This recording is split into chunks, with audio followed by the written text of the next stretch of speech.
This episode is brought to you by nvedhemp.com. So let's talk CBD for a minute.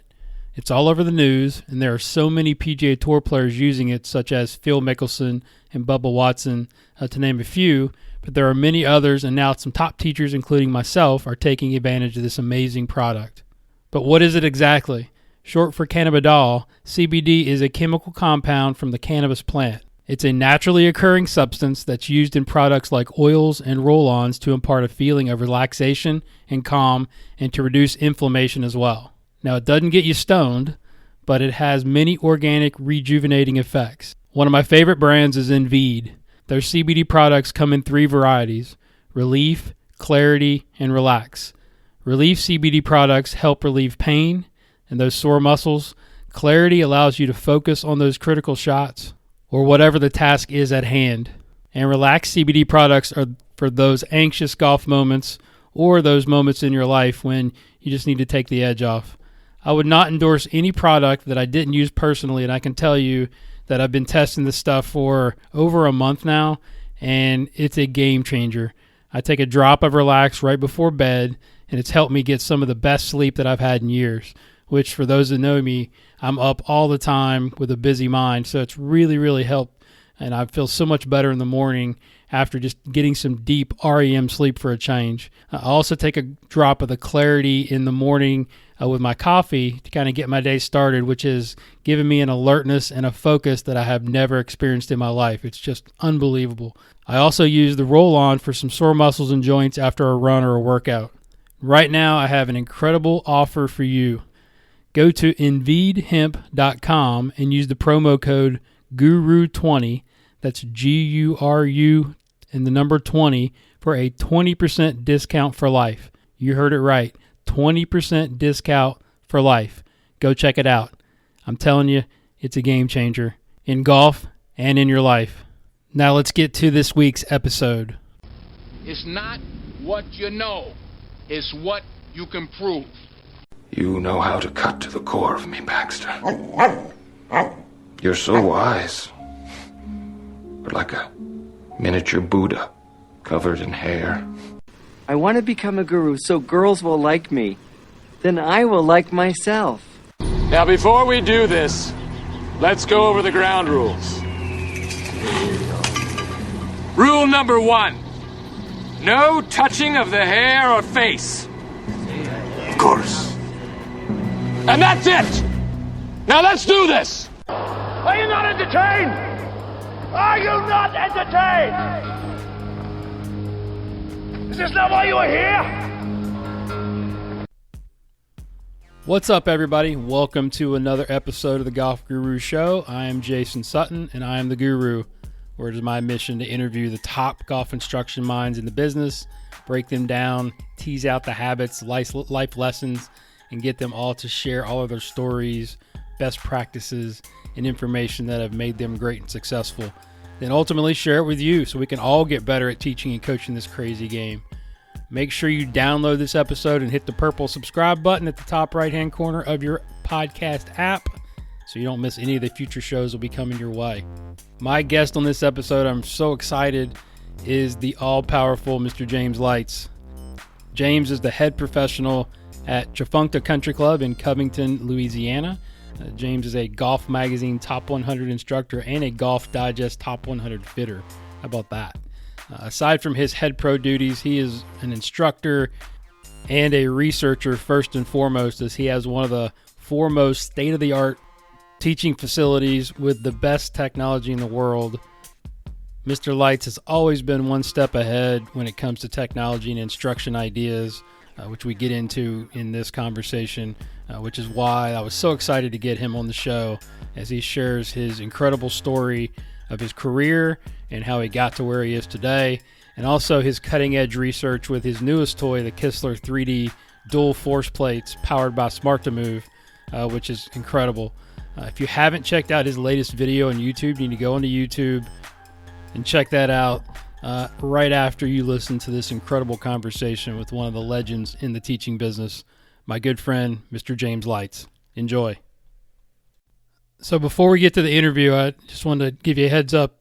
The first couple of minutes, I left in there, this was just me and James just talking before the show even started, but I thought it was a great way to give his job and the work that he does some context, and I think it was appropriate to leave in there, and I asked him if I could leave it in there. So you didn't think it was an audio mistake or something. So without further ado, let's get to Mr. James Leitz.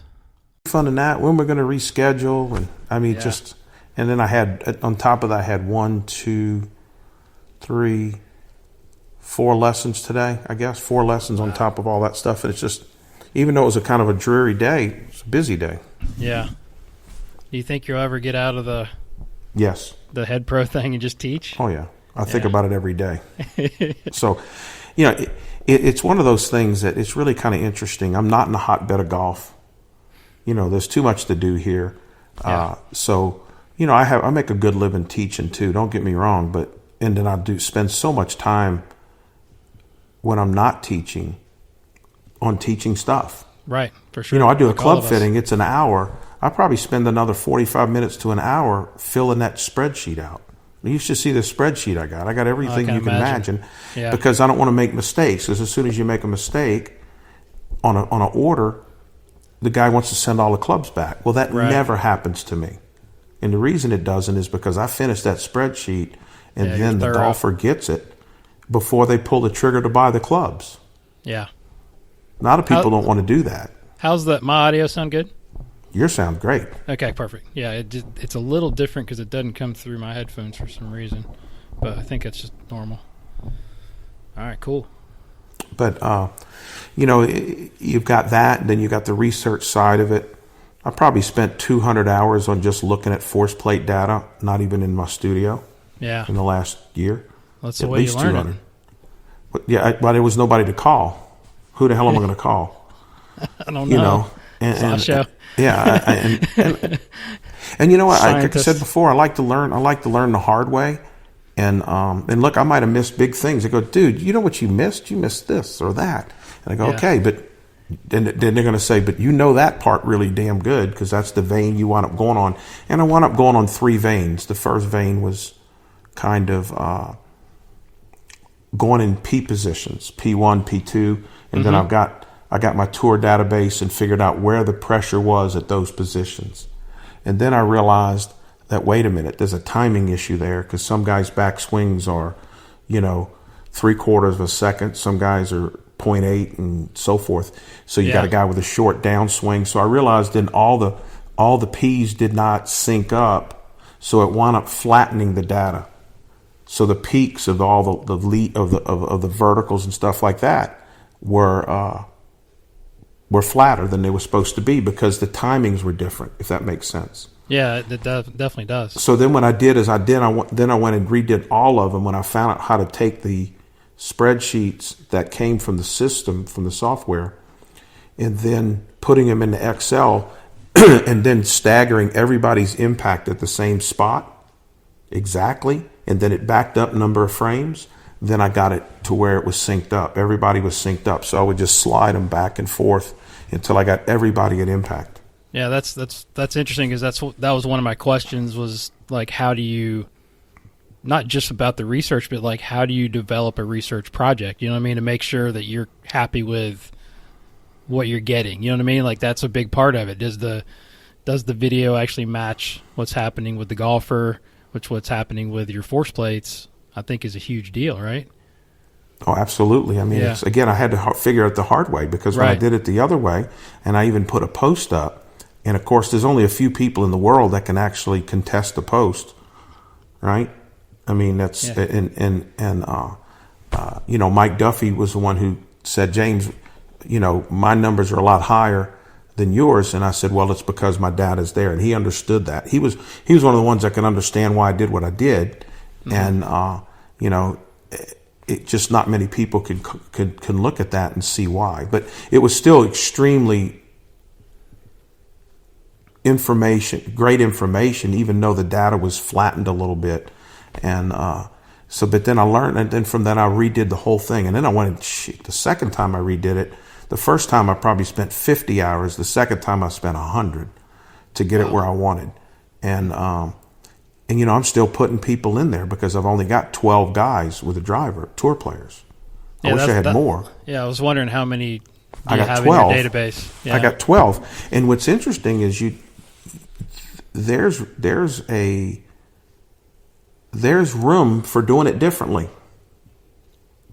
There's room for doing it differently. As long as you're consistent, right? In other words, you see some guys do stuff differently, especially the torquing of the feet. Mm-hmm. We got people on the downswing torquing the feet in opposite directions of others, and they're all elite players. Interesting. It's like, whoa. Yeah. It's like, and then there's, but like I had a guy today who he was so late on his verticals and so late on his laterals, and we just gave him a step drill, and he hit the ball better than he's just kind of a 50 rounds in his whole life kind of guy who only very rarely plays, thinking about quitting the game. Mm-hmm. And we just gave him a step drill, and all of a sudden he went from an uncoordinated place to a coordinated place. He was so excited, and that was fun for me to do. That's awesome. Well, thanks so much for coming on the show, man. This is going to be great. I'm going to leave all that in there if you don't mind. Well, yeah, Let's I do might it. go over it again. Who knows? Yeah. But yeah, thanks for coming on, and I think I want to start with your career a little bit, because I don't think most people realize that you're a head professional / teaching professional, because I've always remembered you as just a teacher and a coach and a club fitter. And so talk about the early days of how you got into it, because you're, in my opinion, I kind of found you when TrackMan started to get popular, right? And the D-Plane and all that, and the great videos that you put out. And that was what, 2007, 2008, when we started really digging into this stuff and figuring out what was truly accurate in just basic ball flight. So when did that start for you, and kind of take us through your career a little bit?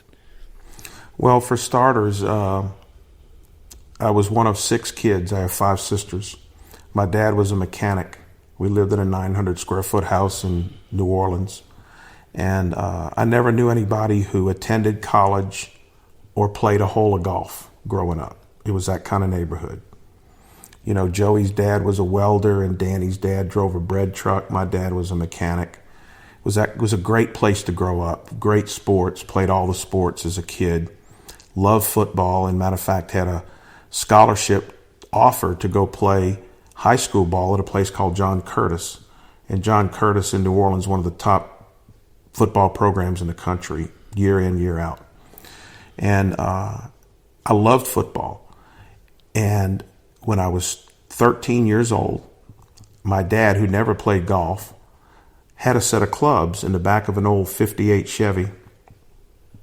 And one of the guys that he worked with had played golf, and he wanted my dad to play golf. But my dad had bad back. He says, look, put the clubs in your car, and if you ever feel like coming on Saturday morning at the sun up, you can come. Well, my dad never played. So we had this land in Lacombe, Louisiana, about 30 miles north of New Orleans. And we were over there, and it was kind of rural. And my dad opened the trunk, and I saw the clubs, and I said, Dad, you mind if I play with those clubs? He goes, I don't care. I don't play. You can do whatever you want. And it was a set of Denny Shoot irons. Now, Denny Shoot, I think, won the 1929 PGA. Oh, wow. And he had 5 balls, a couple of tees, and it had a 2-iron, a 4-iron, a 5-iron, a 7-iron, and a 9-iron. It's like a starter set. That's it. Yeah. Kind of a goofy one because it was a 2 and a 4 and a 5. Yeah, right. Anyway, a bunch of them might have been lost. I don't know. I still have those clubs, by the way. Oh, wow. And so the woods I don't have anymore because after the first day I used them, they literally fell apart. I mean, the shafts, the head cracked in half. It was all wood. But within 5 minutes, I was absolutely in love with this game. Within 5 minutes, I took those balls, and I didn't even hit them far. I just kind of chipped them down the street. It was a rural street, and it had a lot of underbrush, and so you couldn't hit it. I knew I would hit it, and I wouldn't be able to find it. So I just chip it down the street. It was a gravel road, And then I got a little bit more kind of aggressive, and then eventually I'd swing at it full and the damn ball would go in the trees. Well, I only had 5 balls, and in 1973, dude, you didn't just go anywhere and buy a golf ball. Right. You know, they didn't have a Walmart back then. So, I mean, I'd look for some balls 2 or 3 hours to find them. And when I found when I lost my 5th ball, about 4 days later, I just broke down and cried because I couldn't play anymore. And I would go back where I lost each of those 5 balls and try to find them. That's what, you know, so that love for golf was literally that fast. Wow. And so I had 2 friends that I grew up with, and one of them got us. I told him, man, I said, I'm starting to play golf. And he goes, great. He goes, let's go in the backyard. So we went in the backyard of this guy's house, and the backyard couldn't have been 40 by 40 feet. And we took a coffee can, put it in the ground, got rid of all the grass and made it mud so you could putt on the mud and the ball would go in the hole. And we'd play till 11 o'clock at night. You know, the 3 of us it was so much fun. And so we decide, my best friend's dad was a fireman, and he says, look, we're going to take y'all to play a round of golf. And I was so excited. And he says, but first we're going to go to City Park driving range and warm up tonight, and we're going to go tomorrow. March 3rd, 1973. Knew the day, huh? Oh, absolutely. It was a Saturday night, and we went to the driving range, this big Muni in New Orleans, and this driving range was lit up. And I hit these balls with the driver, and I couldn't believe I made something go that far. And that was a big old slice looking back at it, but it was like, wow, I did that. Big shrimp slice, you know. But I went, wow, I did that. You know, you can make a football go so far, a baseball go so far, and all of a sudden you see this ball go. So I was in love. So the next day, it rained so hard, about 5 inches, and Carl's dad said, James, we're not going to go. And I mean, I started crying. I said, I want to go play golf. I've never been on a golf course in my life, except looking at it through the fence at Metairie Country Club where all the rich people played. I'd run track meets and look through the fence and watch them. Never been on a golf course. So I went to this golf course, Louis Prima. We wound up making him go. The weather was so bad that there was nobody there to collect our green fee. So my first round of golf was free. So we tee it up, and I lost like 5 balls because water was 6 inches in some fairways, and I shot 119. And it was the only time I ever shot over 100. Wow. So we went back, and we just never stopped. I mean, we just practiced and played all night, and went on. Then we started going to the playground and hitting balls around, and I was hooked. I mean, it was an amazing thing. Then we moved from Kenner, New Orleans, to the North Shore, to that rural area I was talking about. And I went from one of the most popular kids in school to a new school where no one knew me. No one. I went from the class clown to totally an introvert because I didn't know anybody. How old were you here? 13. Okay. So I just engulfed myself in the golf. And I did not have great grades up until that point. But golf, especially when I went to high school, I had to convince the principal to have a team. They didn't have a team at my high school. And I went to his office like every other day for a month, and finally said, will you just leave me the hell alone? You could start a golf team. So we had to get a sponsor and so forth. And by that time, I was shooting in the low 80s. I was a sophomore in high school. And, with wooden clubs, that's not bad golf. Today with metal clubs, it's a little different game. But when the ball actually sliced and hooked, and with wooden clubs, when you broke 80, it was pretty good golf in high school back in the day. Yeah. Now these kids are shooting under par, and they go, God, you were terrible. I said, let me give you a wooden club and a balata ball, and let's go. Yeah. So anyway, and then from there, after my my junior year in high school, I realized I want to play college golf. I was breaking 80. I had a course record at 16 years old. And I'm going, man, I'm going to play for a living. I just knew it. I said, I'm going to play golf for a living. Did you have any lessons at that point or any help? Or was None. you just self-taught? Self-taught. Ben Hogan's book, Who Didn't? My sister was a nurse. She found it in the waiting room in 1973, and I read that book about 300 times. I can recite it to you. Yeah, me too. And but I hadn't seen it in 40 years, but I can recite it to you. And the crazy part about that book was that Ben Hogan was left-handed, And I wish he would have spoken, especially when he talked about supination of the laid wrist and stuff like that. Number one, we know supination is not what he was talking about. He was talking about he was talking about the wrist being in flexion, a raised left wrist. Yeah. Remember, raised left wrist bone. Yeah. The page 102. Yeah. So the point I'm trying to make is that he talked about everything in a left-handed way because he was left-handed. If it had written that book with a right-hander's perspective and talked about the trail wrist being bent, I'd have been a way better player because, you know what I'm saying? So it's really kind of interesting. If that's all you have, there wasn't an internet. My mom and dad didn't have money. I wasn't in a training program.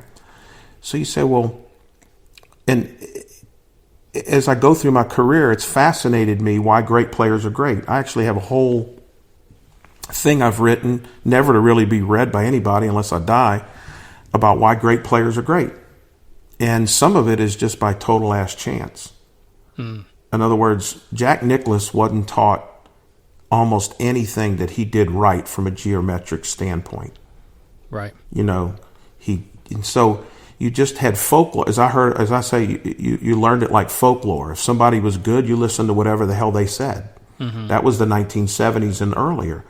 So you just listened to people who were good, and you would do whatever they say they thought they did.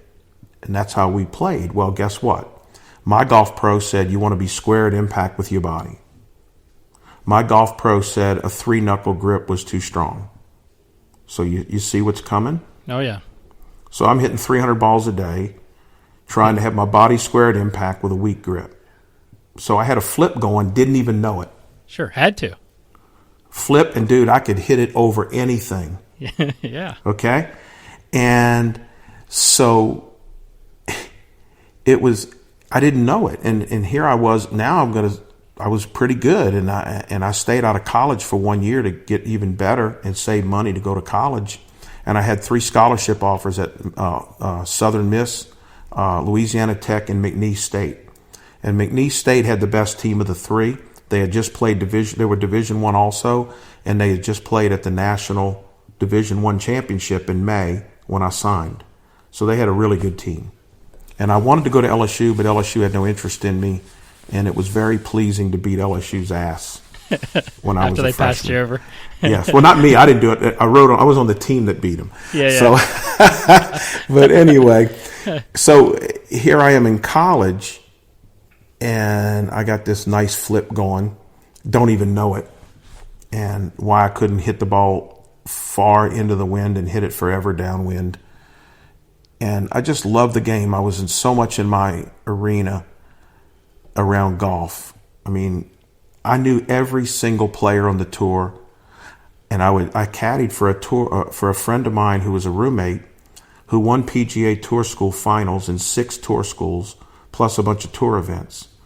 I mean, I could tell you every rabbit from on the tour in 1978 and 9 and 80. You know, I could tell you who Skeeter Heath was and people like that. You know, I knew all those guys. You know, and there wasn't a player that would walk by me that I didn't know who he was. And I just immersed myself in golf. And I thought I was going to be a tour player when I started college. And my very first round of college golf, I played with a guy named Freddie Couples in the tournament at in Austin, Texas, at the Harvey Penick, which was at the Muni course there. And it didn't scare me that I was playing a guy named Freddie Couples because I didn't know who the hell he was. Right. What scared me, he had Houston written on his bag, and you know. But anyway, so I played at McNeese. We played a great schedule. I played lots of times in the same tournament as people like Hal Sutton. Now I played with some people who, like Freddie and some other people who were some big names, but we were playing around all those guys, and they were beating my ass. And I was working harder than any of them, and my roommates would go out and get drunk, and they'd go to beat my ass. And I said, this ain't fair. You know, I went home, and my mom says, how's golf doing, honey? I said, Mom, I'm getting my butt beat. She goes, well, you got to work harder than everybody. I said, I am working harder than everybody, and they're beating my ass. She says, well, if you work harder, you're going to be the best. I said, no, Mom, you don't know nothing about golf, because golf is not just about working hard. Yeah. And that's and I learned that a long time ago. So realizing I wasn't going to be a tour player after about my sophomore year, I set my soul, I said I wanted to be a golf superintendent. I actually worked at Pinewood Country Club from the time I was 15 through high school, through college, and on the golf course primarily, some in the shop, but I loved being on the golf course. And when I got my degree, I was married between my junior and senior year and had a child my spring semester of my senior year. So I played really good that semester because worrying about golf was no big deal. I had a kid, a child, and I was married. Yeah. And so I had a good spring year, but never enough to even think about playing for a living. So when I got my degree, I went and worked at Sherwood Forest Country Club as the assistant superintendent for $4.25 an hour, unlimited overtime. So I had a child and so forth, and I was only there about 2 weeks, and the job opened as the head professional at the club Pinewood that I was with for 7 years. Well, they all knew me. I was being a good player, college player, degree in marketing. I interviewed for the job, and by golly, I got it at 22 years old. Oh, wow. 1 month after out of college. So never spent a day as an assistant golf professional. And so being a good player, everybody wanted to take lessons because oh, this guy's a good player and he's going to make me better. And Christ, I didn't help anybody. So you started teaching right away. Oh, yeah. Well, I did. Well, start off with, I was a student of the swing before. I was helping Tim Graham, my friend that won the tour school. I wasn't helping him. I was screwing him up. But I was doing it. I mean, I thought my stuff was good, and I realized it was crap. I mean, I had the head pro at the club in college would come pick me up at the dorm to go watch him hit balls. I was, 21 years old. So, I mean, he thought I knew something too. I didn't know nothing. And so when I started teaching, the first week I'm teaching, and I'm just not doing very well. And I'm accepting money for the first time in my life. And God did give me a conscience. And I'm giving a lesson to an engineer, Mr. Ray Lacombe, aerospace engineer. And I said, Mr. Ray, I want you to do something at the top of your swing. And he goes, what do you want me to do? I said, this. And he says, why do you want me to do that? And I told him the most stupid thing you could say as a teacher, because I do it. So anyway, he says, okay, well, how do you know if I do it right? I said, well, I got my eyes. He says, James, he said, never guess what you can measure. There it is. And I went, I get that. My dad was a mechanic. I saw a lot of mechanical things. Me and my dad literally built our house, our second house. And so I was pretty handy. And I said, but why, Mr. Ray? And he says, James, if you have a good occurrence and a poor occurrence, if you measure them both, you can reconcile the difference. And that hit me like a ton of bricks.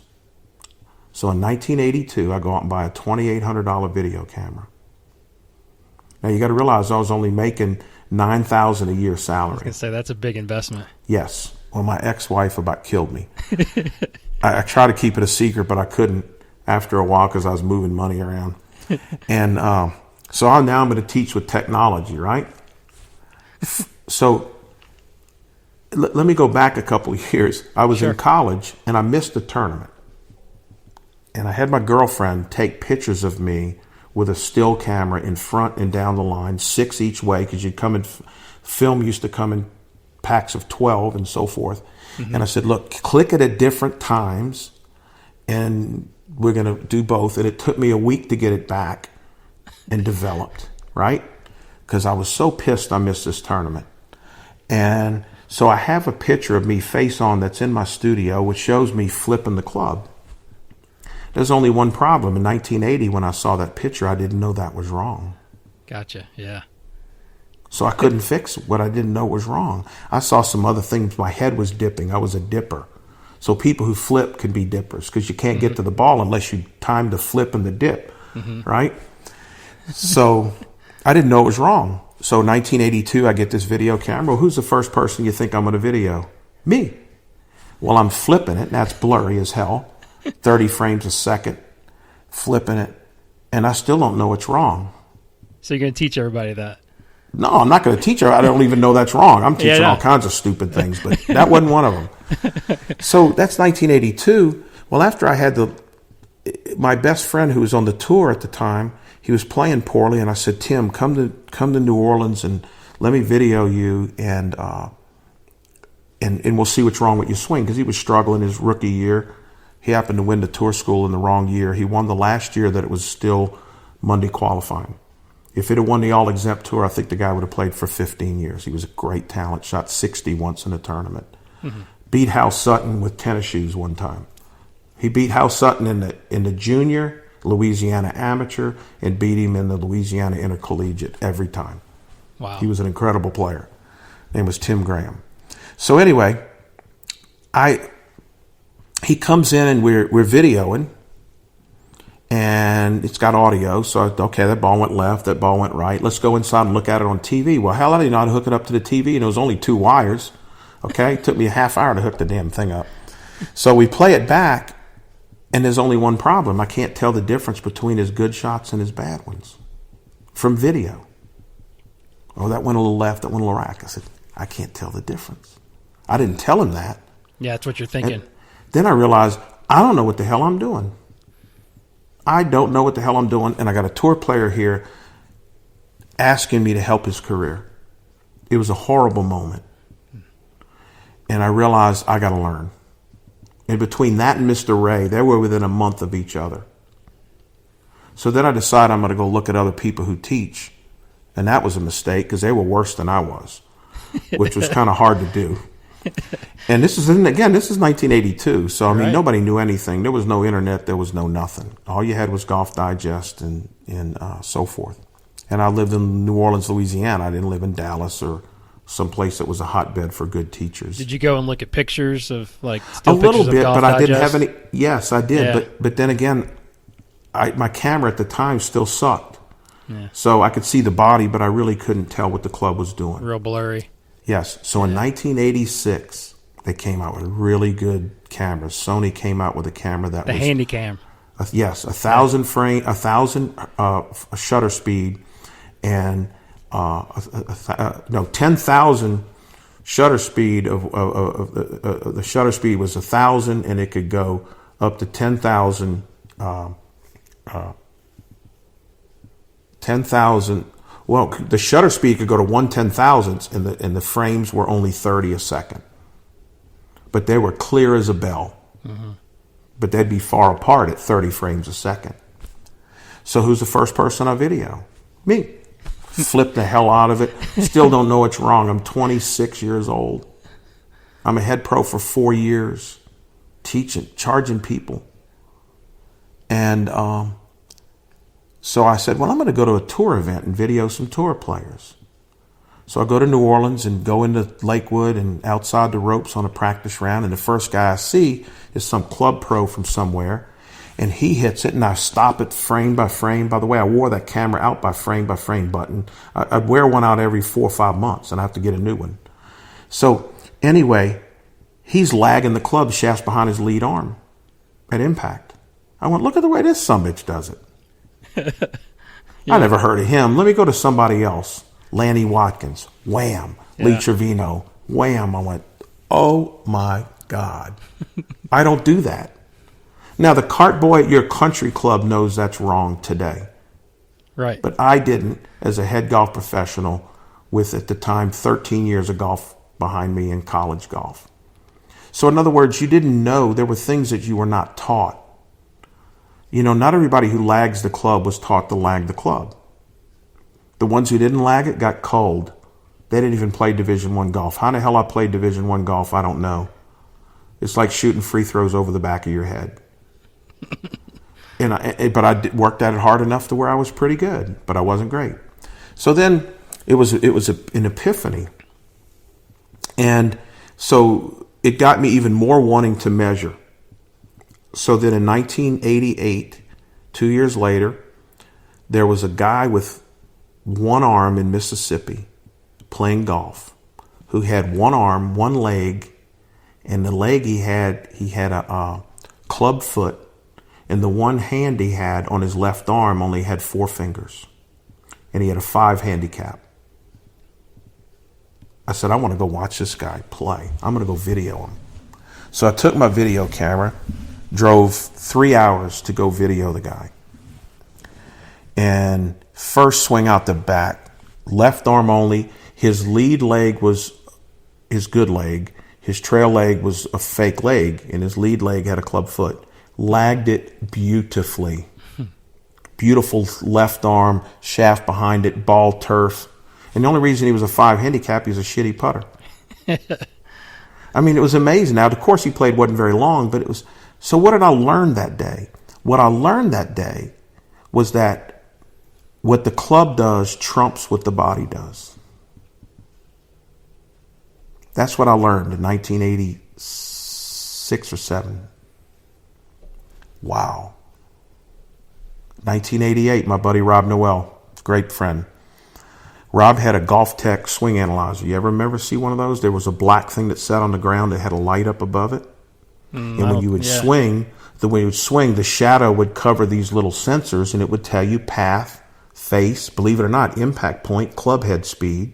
And from there, it had diagnosing of what the ball should slice or draw or whatever. Well, Rob had it in an indoor facility, and I got on it the very first time, and it would only go 8 degrees inside out and 8 degrees outside in. Well, I had it pegged on 8 degrees inside out no matter how hard left I swung. Huh. So another little tidbit, right?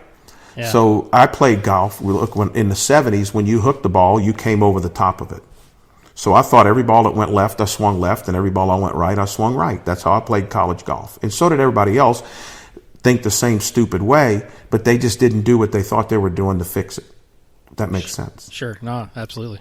So anyway, I'm going, my God, if it's pinned on 8 and I'm trying to swing as far left as I can, I might have been swinging 16 to the right. Yeah, exactly. And when I would hook a ball left, I'd swing more right. So in other words, as I tell people all the time, I was putting water on a grease fire. You know what happens when you put water on a grease fire? I found out in 1970 it's not a very good outcome. With me and my sister, we burned the kitchen down. So anyway, so here we are. These are little nuggets that I picked up over time, and some years apart, decades apart. So anyway, I said, well, I'm not going to buy this thing. It's $3,000 or something like that until I see a person hit a real ball on the course. And then if the ball does what the swing computer says it does, I'll buy one.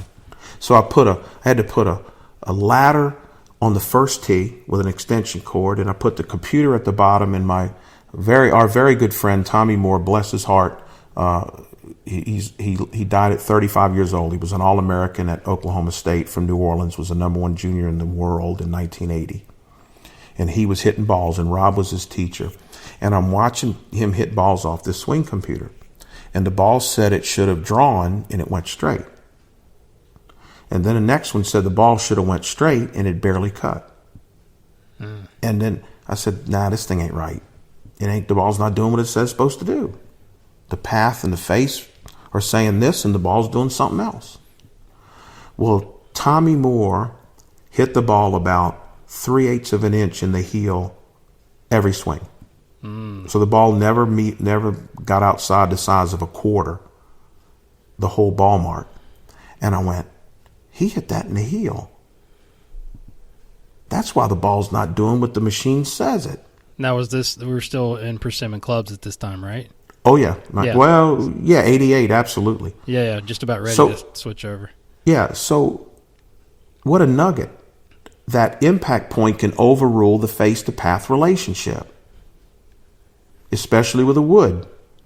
Yep. Now, that was in my world in 1988. So I measured impact point ever since. How'd you measure it back in those days? What did you put on the face? Well, the only thing you had some of that tape. Yeah, and literally I would put masking tape on it. Yeah. Masking tape worked too. And so I marked every face ever since. I mean, I've been teaching mostly off mats my whole career because I've had a building, or I've had my first club, by the way, I didn't even have a range the first 15 years I was there.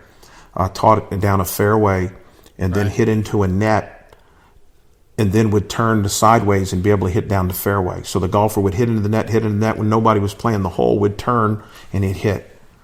I learned some other things there too.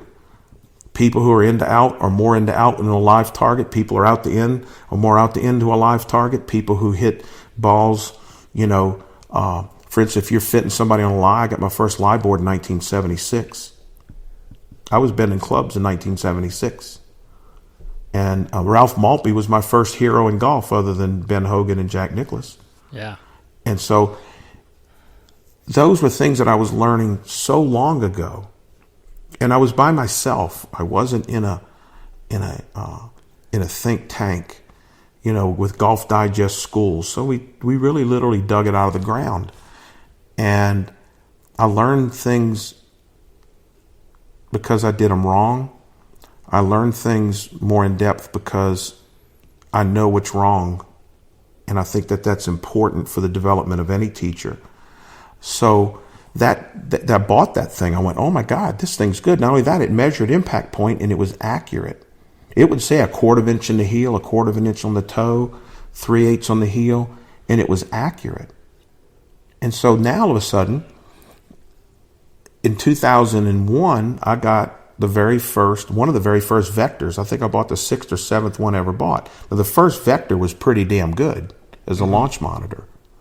So in 2001, I was measuring ball speed, launch angle, spin rate, path, face, impact point. The only thing I wasn't measuring was angle of attack. And I told the guy that made the Golf Tech how to do that. I said, what you need to do is change it a little bit and put some lights going sideways, and then you can measure the club coming into the ball, because that's all we didn't have. And then they came out with the second vector, which was nowhere near as good. And then they came out with what was the one with the lights going? That thing was awful. Yeah, I blew that thing up. I had one of those. It wasn't good. It was awful because it measured the ball coming off the face. Right. And when it broke the grid, it said, okay, that's the launch angle. And then I told the guy, but what if you tee off on 2 different height tees? He didn't know what to say because it was just measuring it coming out of the grid. Yeah. Make sense? Oh, yeah. So if you teed it from a higher tee with the same launch angle versus a lower tee, it would say a higher launch angle when you hit the ball the same. So anyway, that was terrible. That thing was terrible. I didn't buy that. So here was 2001. I was basically measuring everything a TrackMan can measure except angle of attack. Now, I didn't know the 3-dimensional, impact at that time. But when I looked at that swing computer, and I still got the picture in my presentation, all the marks on the swing computer where the tee was, before the tee, the marks were to the right, and after the tee, the marks were to the left. That meant on the same swing, we're making paths that are to the right and to the left. Yeah. So the marks on that machine gave me an idea of what in the hell was going on. So once I got that, then in 2005, after Katrina, a bunch of us went to TPI. Me, Rob Noel, Lynn Blake. I'm thinking of a couple seconds, but anyway, about 5 of us went out there. They closed it for us, and we talked about. It was great. It was Greg and Dave Phillips, and they closed it down, and we sat there in meetings for a whole day. They videotaped the thing, audio taped it, and I was in my glory because they had 3D. Yeah, they had AMM 3D, and we hooked VJ Trolio up to the 3D. VJ was one of them, and we went in and we started talking because we were kind of golf machine guys. Okay. Right. So what it was is TPI was bringing in all the groups. They brought the golf machine guys in. They brought the stack and tilt guys in, I think, and some other people with different belief systems. And they said, well, okay, what do you think about the golf swing? And they go, well, this is what we're measuring. So it was fun in that about an hour in, Greg Rose says, hey guys, is deceleration good in the downswing? And of course, you know me, I pipe up first. Hell no. He goes, you're wrong. Now, we can laugh at that now, but I'm telling you, he'd have got everybody wrong in all of golf. Sure. Everybody was wrong. I said, no. He said, you're not right. I said, well, show me. He started pulling all the graphs out. And I went, holy shit, the body's, the pivot, the pelvis is decelerating, the thorax is decelerating, lead arm's decelerating. The only thing accelerating is the uncocking of the left wrist and the supination of the lead wrist. I went, holy Christ. And, going into extension. Mm-hmm. I went, oh my God, I don't know anything. I thought I did. Who introduced you to Golf Machine? When did you, just about? Oh, that's a really good story because I bought the book. I bought the book in 1983, and of course I was driven to it because it was like, God, and nobody told me about it. I just Golf Machine. Hell, this has got to be good. Yeah. So I bought the book and I read it, and after I read it by myself, I went, I'm not smart enough to figure this thing out. I'm sorry. And I feel like I'm a pretty smart guy. Yeah. I'm not smart enough to figure this out on my own. So, but I just remembered sustain the lag. The secret of golf is sustaining the lag. Okay, I get that. So, I kind of picked that up. But chapter 2 made sense to me. Chapter 2 made sense. Plane, club, face, blah, blah, blah. Mm-hmm. Base of the plane, pointing at the hole, blah, blah, blah. I said, makes sense. I knew chapter 2 almost as good as anybody. The rest of the book, I'd make a D- on the test. I probably wouldn't have passed the test. So I put the book down in 1983 or 4, whatever it was, and literally fast forward to 1988 or so. No, even after that, I saw Brian Manzella. Brian is about 4 years younger than me. And I saw him at City Park. Rob Noel was teaching there, and Rob's one of my best friends. And I saw Brian there, and he started talking about the Golf Machine. And I said, well, Brian, I never thought about it that way, because he knew it, because he was really, at that time, really close with Ben Doyle. Mm-hmm. And I was fascinated. And I went, okay, that's what that means. Okay, that cross-reference to that I kind of get now. So he reinvigorated my desire to learn about the golfing machine. And so I started reading it again, and then he went to work for Rob Noel for a very short time. And he got Rob involved in the golfing machine. And we brought in Ben Doyle, and I mean, that was like bringing in Yoda of the world, Yeah, yeah. And I had the distinct pleasure of watching him teach for 2 days. And they said, James, we want you to video him because you're the video guy. And I had earphones on because you could barely hear Ben talk. Yeah, I've seen a few videos of him teaching. Yeah, you could barely hear him talk. But I had earphones on, and he had a mic on, and I got to hear every whisper for 2 days. And it was at the time I'm going, it doesn't get any better than this. He was a wonderful man. And I asked him one time, I said, Ben, I have a guy who lags a club too much. He goes, can a boat be too buoyant? And he walked away. And then I said, Ben, I got a guy who lags a club. What do I do? He says, can you love someone too much? And I went, no. He goes, so he walked away. So finally, the third time, I said, Ben, please explain it to me. I mean, I get what you're trying to do. You're trying to get me to self-discover and learn and figure it out. He says, James, lag's not an angle. Lag's a pressure. I went, oh, shit. I thought it was an angle. I wonder why the guys at Oklahoma State can't drive the ball. It's like, okay, I get it now. So he was a wonderful man. And then, of course, he really only taught maximum trigger delay, basically. And then along comes the forum with Brian. And actually, before Brian was the Golf Machine forum. And I started seeing people going back and forth about this and that. And here was this guy, Yoda, coming up. Nobody knew who the hell Yoda was. Yeah. Well, it wanted to be in Lynn Blake. Yeah. Well, Lynn Blake knew the verbiage and stuff as good as anybody. And Lynn Blake talked about hitting for the first time. I mean, I saw hitting in the book, but nobody ever explained it because only people I was around only talked about maximum trigger delay and lag. Mm-hmm. So I went down that road. And plus, me being a thrower, I mean, shoot, this right down my alley. I mean, this is the medicine I need. So anyway, so we met Lynn Blake and then brought Lynn Blake in. Then I got certified. And then Joe Daniels bought it, the Golf Machine, who was a very nice guy, but probably the wrong person to own it. But anyway, he was very good and methodical about telling you about the entire book. I'm not saying he could teach, but he was very good, I thought, at explaining the book.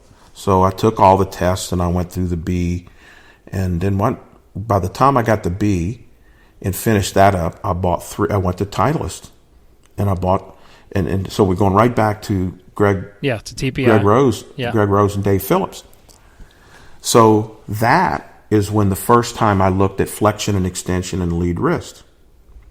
So I'm looking at this flexion extension graph, and I said, Dave, this guy doesn't have a flat left wrist at impact. He's a tour player.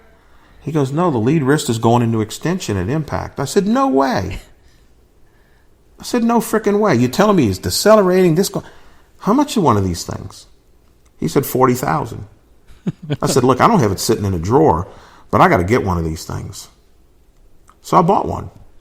I bought the 8 sensor AMM, Phil Cheatham stuff. Yeah. And I had 1,000 questions when I bought it. And a month later, I had 2,000 questions.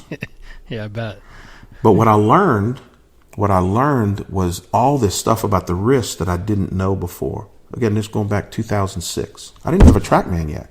I was going to say, that's way ahead of the time. Okay, so I had, but then again, I had Vector, Golf Tech, 3D, 2006. And I was learning, man. I tell you what, sometimes I'd stay at work till midnight. It was so fascinating with the 3D. And again, didn't have anybody to call. Who the hell was I going to call?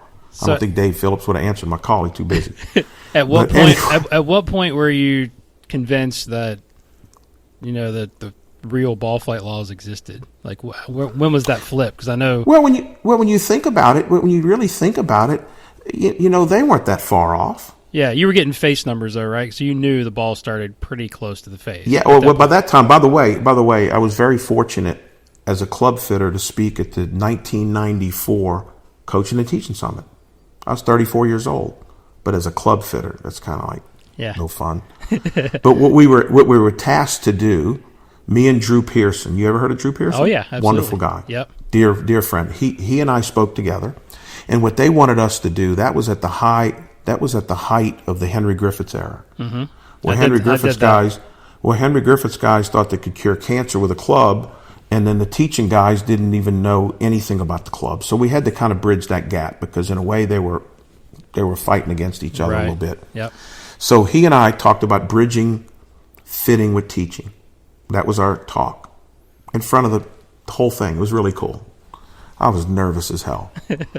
So anyway, it was really cool, because what I did, I went back in the search for the perfect swing, and there is a graphic in there that shows the ball starting 70% towards the club face. Go look it up. Yeah, I got the book. I put that in my presentation in 1994. Nice. It was cool. Yeah. Because this is what happened. I was at PGA school learning. We were in the instructional side, and this guy from Dallas was talking about the ball starting where the path was. Mm-hmm. This is in 1983. I said, the ball starts on the path, and you said it starts on the path and goes to the face. I said, Jack Nicklaus said that in his book, right? In the face and whatever. Yep. And I said, but let me ask you a question. And this is in front of 250 people in the room. I said, isn't the path of the club going down at impact? And he goes, absolutely. I said, then why don't the ball start underground and come up? And he looked at me and he goes, classic. I think you're right. I said, but isn't the path not just going right and left, but up and down? And I didn't even have nothing. I had no idea what I know now, but I figured that out. Yeah. I said, why don't the ball start underground? So anyway, we fast forward back to Greg Rose and all those guys. So now I had 3D. And man, I couldn't get enough of it. And I learned very quickly, what did bad players do? They could not pivot on the downswing. Everybody talks about turn until then, and they're talking about backswing turn, when where everybody was really missing out was on the downswing turn. I did not measure many people who overturned on the downswing. The other thing is that it was true 3D, so it was showing me pelvis slides, pelvis lifts, sways. and, thrusts and upper torso. And I'm trying to wrap my arms around this by myself. But I soon realized one of the big nuggets was that the middle of the pelvis from the top of the swing to impact moved 3.5 to 5 inches, depending on the player. That the pelvis was sliding, and I was drawing lines on a damn video screen for 10 years for people not to slide past. On the Now, downswing, on the downswing. Yeah. On the downswing. Right. Now look at now I soon realized it's a really cool story. And I'm going back and forth with all my beliefs.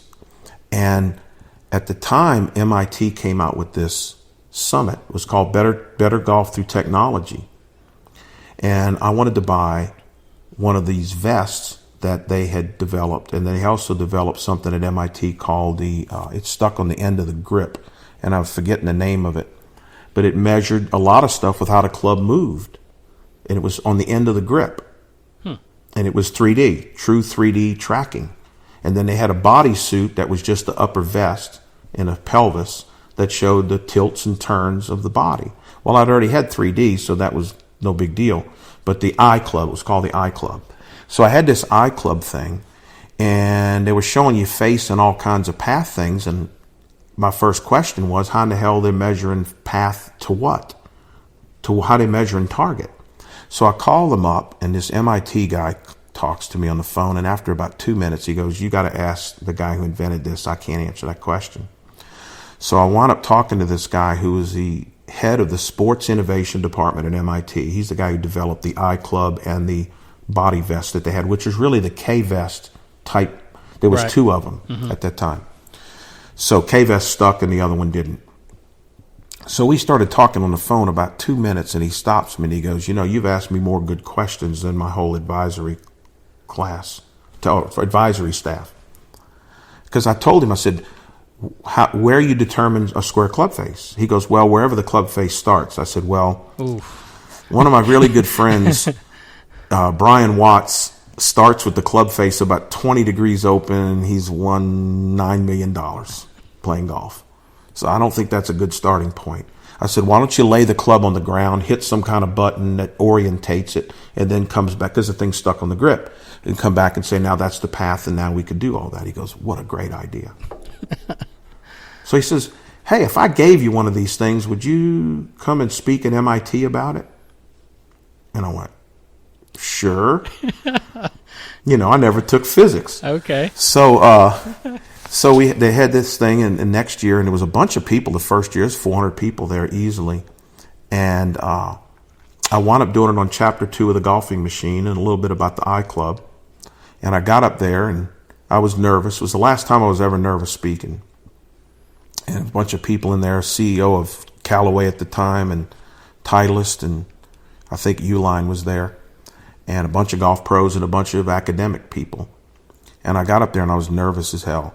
And I said, my 8th grade math teacher, Mrs. Walton, said I'd never amount to anything, and now I'm speaking at MIT.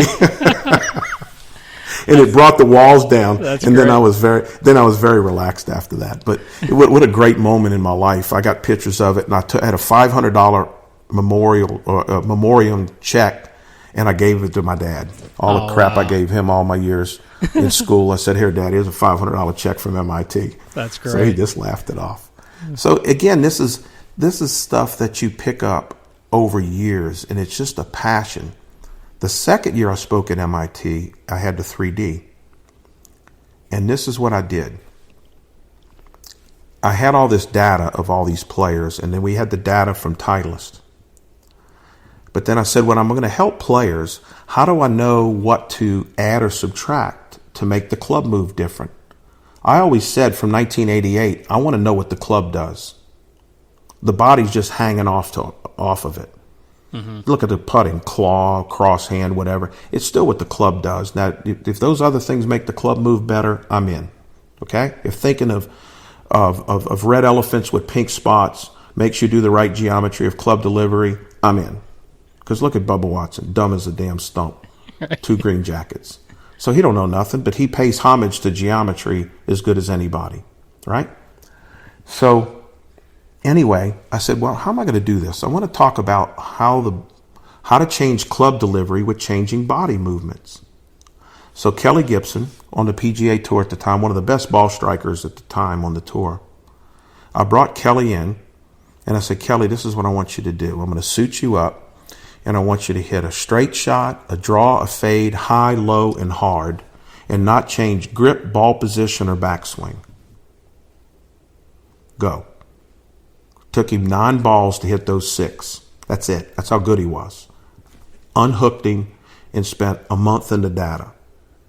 And what was really cool is I saw how the pelvis slides changed. I saw how the turns changed. I saw when the deceleration kicked in. He was doing all that and not thinking of any of it. He was just thinking about what the club needed to do, right? He didn't even think. He just thought draw. He was no different than Sam Snead. Right. So in other words, what I learned was what to add and subtract when you want to change club delivery. Add pelvis slide, subtract pelvis slide, add body tilt, subtract body tilt, go in the right side bend earlier on the downswing to not come over the top. Sure. It was gold. Absolute gold. And in many ways, I knew there wasn't a whole lot of people with that information. But I just sat in my little Slidell, Louisiana, and gave my little lessons at the time about $85 an hour and just enjoyed every one of them. I'm not saying I had all the answers, but I knew I had more answers than most. Did you have any tour players come seek you out? Not really. You know, being a head pro, I could never travel. Right. So I always kind of shunned tour players, even to this day. You know, when I was around Sean Foley a lot, Sean said, James, I'll get you 3 tour players in a month. And I said, Sean, I can't travel. I'd lose my job. You know, these people want you here. That you're like a pacifier. You got to be there. Yeah. And then not only that, I love working with coaches. So if a coach brought a player in and said, I want an analysis of what he's doing, and this is his miss, and you know, help me find a needle in a haystack. That's fun for me to kind of consult, and I've done a lot of that. Sure. And I've had some of the best teachers in the world in my building. Very, very honored to have these people come in to want to see what we're doing. So, but what was fascinating with this is that set my teaching up from that day. From that little experiment, I learned so much. And what was kind of really funny was when I first got the 3D, I called Brian Menzel. I said, Brian, do you know a flat left wrist is like impossible? And he goes, no way. And this was when he was full golf machine. Yeah. And he goes, no way. I said, well, get your butt over here and let me strap you up. Yeah. And if you could go into lead wrist flexion through impact full speed, I'll kiss your butt. Yeah. I think John Sinclair said he's had maybe one person in his huge database to ever full speed. Do it. And he about hurt himself. Yes, full speed. Yeah. So Brian comes in and we hook him up. This is 2006. So we hook him up, and Brian's hitting these shots, and he's going into extension, and he's trying like hell not to do it. I finally go eat lunch. I said, I'll be back. And I said, you know, and it was, and I really believe that was a moment. And then not long after that, Brian had a bunch of the guys down, and we all went in there with TrackMan and 3D, and really had a great session. And I believe that's when a lot of us started not doubting everything about the golfing machine. Because let me tell you something: if he would be alive today, you'd have to beat him with a baseball bat to get him out of my bag. Right. He would have. Homer evolved. Kelly would have. He wrote it 7 times. Right. He would have had 15 editions, and it would have started to catch up. Yeah. So we would all be listening to Homer Kelly. Sure. Because he had that passion squared that we all have. Mm-hmm. And so the thing was, what he figured out with nothing was amazing. Was it all accurate? No. I get that. But I would never throw stones at somebody who put that kind of work in. That's right. No different than Gary Warren. I have tremendous respect for Gary Warren, and people threw him under the bus and you know what? So what? He had something wrong. One thing out of he had 5-ball flight laws, only got 4. Yeah. So he had that wrong. And then he eventually came with what he called face override. Right. Which did change the book a little bit from the manual. And by the way, the LPGA's got a way better teaching manual than the PGA. Yeah, I've seen it. I work for Dana. I've helped write it. I helped some of it. Yeah, Dana's they're way more open. Mm-hmm. So, you know, when you start learning all this stuff, and then here comes in 2000, I bought in 1992 force plates. 1992. There were swing sinks called swing sink. Really? You would stand on one. There were two little pads. I got pictures of them in my presentation. Yeah. And they would measure weight going heel to toe and right to left. And you could replay it on this little screen. And it would actually do it live, but then you'd replay it, but you didn't know where the golfer was. So I would stand behind the golfer with the screen and video his feet with a video camera, and then frame by frame see where it was going. Only problem, I didn't learn nothing. Yeah. So, but I had some back then. I didn't know what the hell I was doing, and eventually couldn't figure out what helped anybody and didn't help anybody. So I eventually quit using them. But I got one of the first body tracks. Terry Hashimoto was down in Orlando, and he gave one to me and Sean Foley. Now, the first one he gave looked like a plastic bag. It was completely black plastic, nothing, no carpet, nothing. And you would stand on this thing, and you would try to figure it out. Well, it was so slippery you'd almost fall down. It was the very first one. But, Sean Foley was teaching Tiger Woods. Anybody give him anything. Sure. But I learned something from it, and then I got the better one. And then eventually I said, you know what? Until there's 2 dual force plates, I'm not going to buy any force plate stuff. So I went to the Catalyst guys about 6 years ago when they first came out, and I said, look, if you guys come up with a dual system, and not that I knew what I was doing, because I didn't, but I said, if I'm going to learn and measure, I want to learn on the best equipment. Mm-hmm. And they go, we could get it done. And then they come back to me and say, it's going to be $35,000. I said, okay. And they said, look, if you can get 5 people to do it, we'll do it. Well, I got 5 people. This is 6-7 years ago. Yeah. When it first started coming out, because I knew dual force plates were the true answer. Not that the other stuff's garbage, because it's not. It's very good. Don't get me wrong. It is. Even Body Track is very good for what it measures. Right. So I sat on the sidelines until literally a year and a half ago when I finally bought the S2M Kistler plates. Yeah, the Smart to Move. And I also looked at the GASP, very fine system itself. Yep. And Steve Gold's a great guy, and spent a lot of time with him. And so I finally took the plunge and was the first guy in the United States to have them, as a golf professional, and I didn't even know how to turn them on. So I had to learn from scratch there too. So it's just, it's all part of the system. So, you can't just teach with just TrackMan. You can't just teach with just force plates. You can't just teach with video. You can't, I bought Hack Motion not long ago. I have K-Vest. I like them both.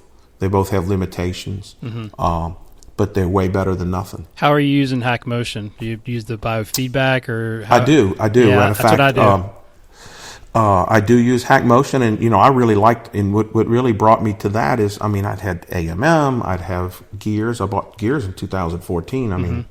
But their wrist stuff in Gears is not where it needs to be. The body stuff's phenomenal, and the club stuff. I could go on for hours and just how the club torques and twists, and I did testing on clubs. The speed stick that has the little weight at the end. Oh yeah. I 3D'd that. Super speed. Yeah, because the center of mass was in the center of the shaft. And I was going to find out how much the club head design and how much was contributed by the golfer. That was 5 years ago.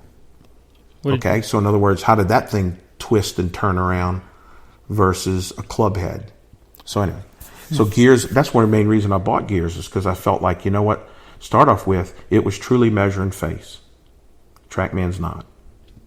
And it was truly measuring face, truly measuring lie angle, and it's because it has cameras in front of the ball. So I was using TrackMan and Gears, and at times the data is eerily close between the two. If you set it up meticulously, it's pretty good.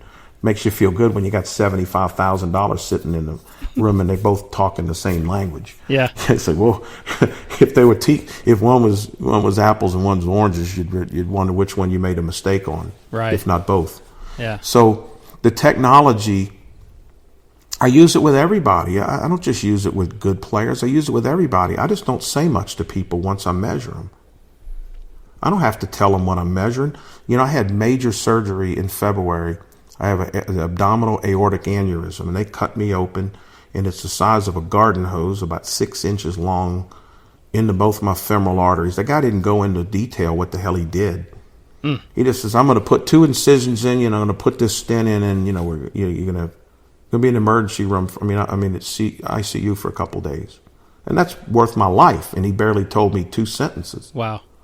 So why in the hell, when we got technology, and I believe Brando Chambly is right in that most people misuse technology in that respect. But he bashes the technology itself. That's another story. He called me before he finished his book, by the way. I never knew the guy. Somebody gave me his number, and I don't think he liked what I said. I bet not. But he's a good guy, but he had some things that were, to me, I couldn't get on board with by what I knew. Sure. And he was finishing this book, and he says, every time I ask somebody about these things, your name keeps coming up. So he called me. And, his premises was flatter guys had to practice more than more upright guys. And he had the reason why. Oh, and he started going on. I said, you know what? I think people were good just because they were good, not because they were upright or flat. And I think Ben Hogan would have practiced if he was upright all day long. Yeah. I don't think that was why he had to practice. Oh, but the club's on the target line longer. I said, start off with, it's 4/10,000ths of a second. It doesn't matter how long the club's on the line. It's whether the face, the path, and the impact point all match each other when you hit the ball. Right. If it's workable. And I said the great people were just great at doing what they were doing. That's all. Great means great. Talent. Yes. Right. Some things God gives us. Exactly. And practice doesn't give us, and technique doesn't give us. So, all of us are able to whittle a golfer into pretty good technique after half a dozen lessons, don't you think? Absolutely. Yeah. And does it make them a great golfer? No, there's so much more to it, right? There's It's so many more precision. A lot more See, variables. the difference is precision. Exactly. Yeah. So from a global standpoint, their swing is way better.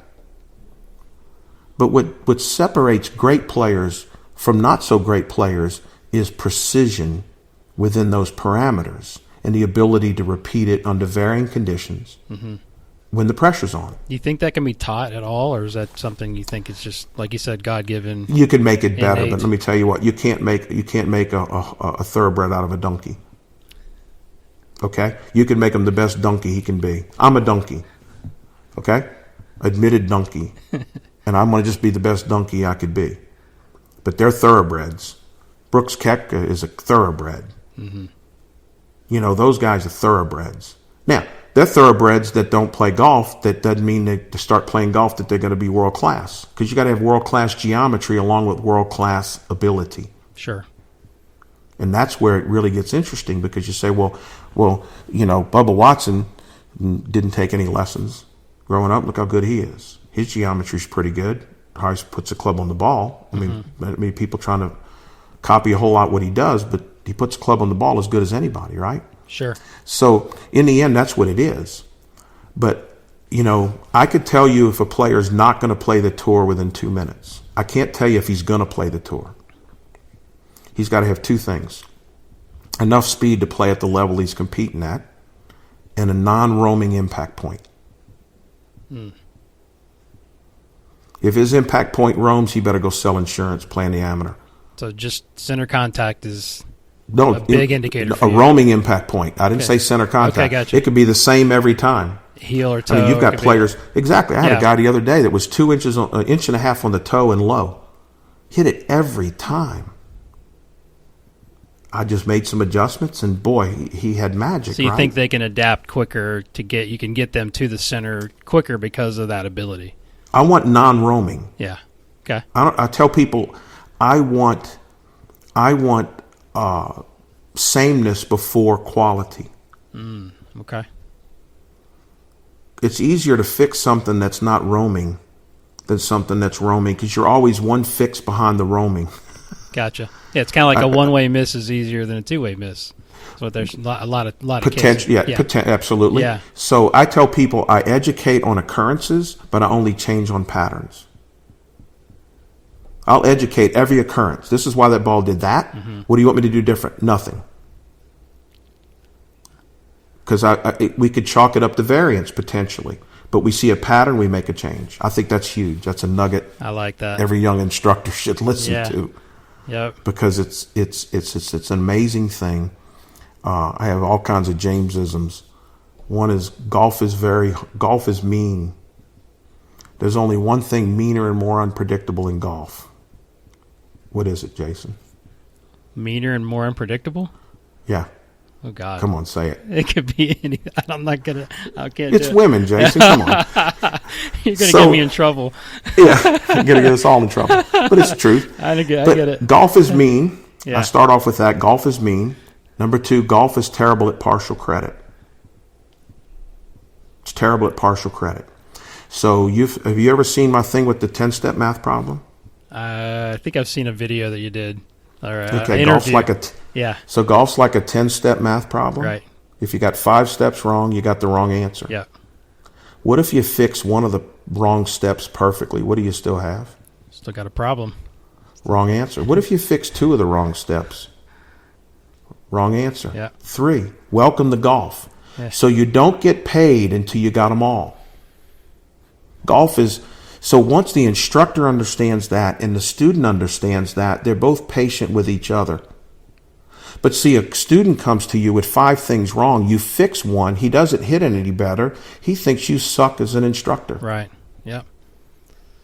Do you think that's gotten worse over the years? Do you think that I think not in my lessons, because my people understand, and I will tell them. I'm just saying, as far as like humans in general want it so quickly that we have to be better at our jobs, obviously, to sell them on the fact that this is what needs to happen, and it's not going to happen as quickly as they think. Start off with most people. You're right. Mm-hmm. Most people in front of us are very smart, successful people. Right. And they understand that. Oh, my God, my business say, hey, without marketing and distribution and production and blah, blah. He goes, you're right. Heck, if I'm underinsured, I'm out of business. You get where I'm coming from? Oh, yeah, absolutely. So they all of a sudden, they understand that it's a multi-front war. And that you eventually not only have to identify the many things, 5, let's say, you have to learn how to fix them. You have to fix them individually, mm-hmm. and then you have to repeat them without conscious thought. Then you own it, and not until then. And that's a process. And I developed that over the 37 years I've taught. And I'm not saying it's perfect, and not only that, I have it in a visual form in a spreadsheet. We literally start lining up everything I tell a student, I write down on a spreadsheet. And it's in you've heard this before, the conscious incompetent column. Yep. And we want to get it into the unconscious competent column. Now, there's a way to do that. You have to go through the dark tunnel. I was going to say, and so that's the journey that we have to get everybody on. Right? This is cool. Yeah. I wish it was on the screen. I know. I wish everybody could see you. But this is how it works. Yeah. So above it, I have the bright light at the end of the dark tunnel. Well, if the dark tunnel's curved, because if the tunnel was straight and it had a bright light in it, it wouldn't be dark. So this tunnel is curved, and it starts with understanding why you're making the change. The golfer has to understand why. In other words, you're hitting the ball on the toe, because you're cutting across it, and you're hitting the ball on the toe, we need to hit the ball in the middle of the face. Okay, get it. The second is to exaggerate the change. The third thing is block practice exaggerating the change without a ball. The next is awkwardness, and it's an awkwardness position when we add the ball. You add the ball, people get awkwardness and poor results. They run out of the dark tunnel. The other direction. They run back out. Exactly. Because they were in a better place when they started. Right. You put them in an awkward place. They had poor results. They run back out of the tunnel. They never get to the next step. And the next step is verification that you're doing what you think you're doing. And if you could get through that process, then you get to the bright light. And you got to do that with each and every one of those changes in a block fashion. And then you could, and now if you could create a practice zone that makes people do it without thinking of a drill, I'm okay with that. You know, if you put, I first tell people how I want them to get the club to move different than it's moving now. If they can't do it just by me telling them, I put a restriction. Mm-hmm. And if they can't do it with a restriction, then I'll actually move them. Yeah, get in But there the and move first them is around, the- right? The least invasive you could be, the better teacher you're going to be. Guess what's the least invasive way? See, I want you to club to move this way. Yeah. Go recruit what you need to recruit to make the club do this. And let them self-organize and recruit on their own. And then when they can't do it, then you create different ways to get them to do it. Right. Constraints, obstacles, Absolutely. stuff like that. Yeah. Absolutely. That's one of my questions, because with all the technology, I think we teach a lot alike, except I don't have your force plates, but I have TrackMan running every lesson, and occasionally use body track together. It's like, what does your structure look like for an hour lesson for an average player? First of all, absolutely. Everybody starts off with a base swing of about a 7-iron and a driver. I will not start a golf lesson without them hitting both those clubs in front of me without me saying a word. I'm going to measure them like a rat. And the reason I had to learn that the hard way, because if I used to start a lesson, the guy started with a 7-iron and he hit a big old slice, and I started the lesson. What I didn't know is if he picked his driver up, he might be 10 degrees inside out. Right, changes. Yeah. I want to know that. I want to know that even before we start the lesson. Yeah. I want to know where he is, because you see people with both. So that's the first thing. I'm going to measure, and then I'm going to get what I call a base swing. So I'm literally going to get a base swing on force plates, base swing on TrackMan. That's where I start. How many balls would you say? Half dozen. Okay. And then I go get the one that I think's representative of what they do. Okay, I don't take an average. Average sucks. Everything's an occurrence. Because if you average out all your dispersion, it might be 0 when you suck. Yeah. So average in certain ways don't mean anything to me. Everything, its own separate occurrence. That's how you come up with variations. So I'm going to get their base information, and then I'm going to go decide what's the lowest hanging fruit. How long is this person going? How much is he going to come to me? Yeah. Look, I got people who save up to take a golf lesson. I got people who come to me with a golf lesson, and they save up for it. And I'm sure you're asking them questions prior to, or you're doing some kind of interview of whatever they're trying to get accomplished or their goals, right? Is that how much? Yeah, they take I into ask them account? the goals next, Yeah. but then all of a sudden, if the guy's got a lot of stuff to do, but he had to save up for a golf lesson, I go take the biggest thing I can find first, because he might not ever come back, Right. and that's okay. Mm-hmm. And so I'm going to do what's best for him to make him better. So everybody's different. Yeah, the problem with us as golf instructors is we project everybody to their best person. But not everybody's willing to do that. Right. That's why I got off the TPI stuff, because I'm going, wow, this is great. And then I realized nobody did it. Yeah, nobody goes to work out or stretch or fix those problems. Then the people who already work out, then that was cool. They actually did it. So you had to pick and choose who actually did it. I have a physical therapist with me. John Paul Guidry does a great job. So now I turn him over to them. Mm-hmm. He's a TPI guy. But it's no different with the golf game. If a guy just plays every Friday and plays for $20 a hole and slices the hell out of it and doesn't want to practice, you treat him different than a kid that's 16 years old whose mom and dad are going to send you to you twice a month. You're going to treat him different. Sure. You're trying to come back with the same geometry, but how you do it is different. Very much different. I'm going to work into much more setup stuff and pre-swing things, and I try to fix as many things pre-swing as I can, mm-hmm. and then in swing. So I try to have people not think of more than one pre-swing, more than one in-swing thought, if I can. Sometimes I'll give them, if they're far enough apart, an in-swing and then a transition, early backswing and a transition or something, but I don't try to overwhelm them. And then I switch gears, said, okay, we're going to switch gears now. We're going to work on our lag now, because you got this club flipping. And then later on, I'll change gears. Say, okay, we're over the top. We're doing this. And sometimes I'll have a combination of both, where I'm trying to fix both at the same time. I'll give them an exaggeration that, if you saw some of the exaggerations I give people, you'd go, what in the hell is this guy doing? No, I love but you that. As a teacher, I think Yeah. you as a teacher One of my students came up with the greatest line ever. He called it, he says, "You want me to do this in a cartoonish fashion." Yeah. And I've used it ever since. I love that. I said, yeah, I want you to look like a cartoon guy swinging out to the right. Yeah. I'm huge on over exaggerating feel. You know, so like you said, like off the ball stuff is like, I think, magic. Yes. Yeah. You have to spend time on the other side of the equator. Right. Okay? Yeah. We have this equator we're trying to find, but you have to feel the other side of the equator. Exactly. Especially nothing wrong with that. Yeah, especially if they're really, really on the other side of the wrong side of the equator. It's if they've never been on the other side of the equator, how do they know? Yeah, exactly. I love that the line they give you after they make that swing is like, it doesn't feel right. You know what's funny? You never knew what right felt like, anyways. Yeah. Well, you know what's funny is one of the coolest moments in my entire career was when I spent a couple of days with Foley with Tiger Woods.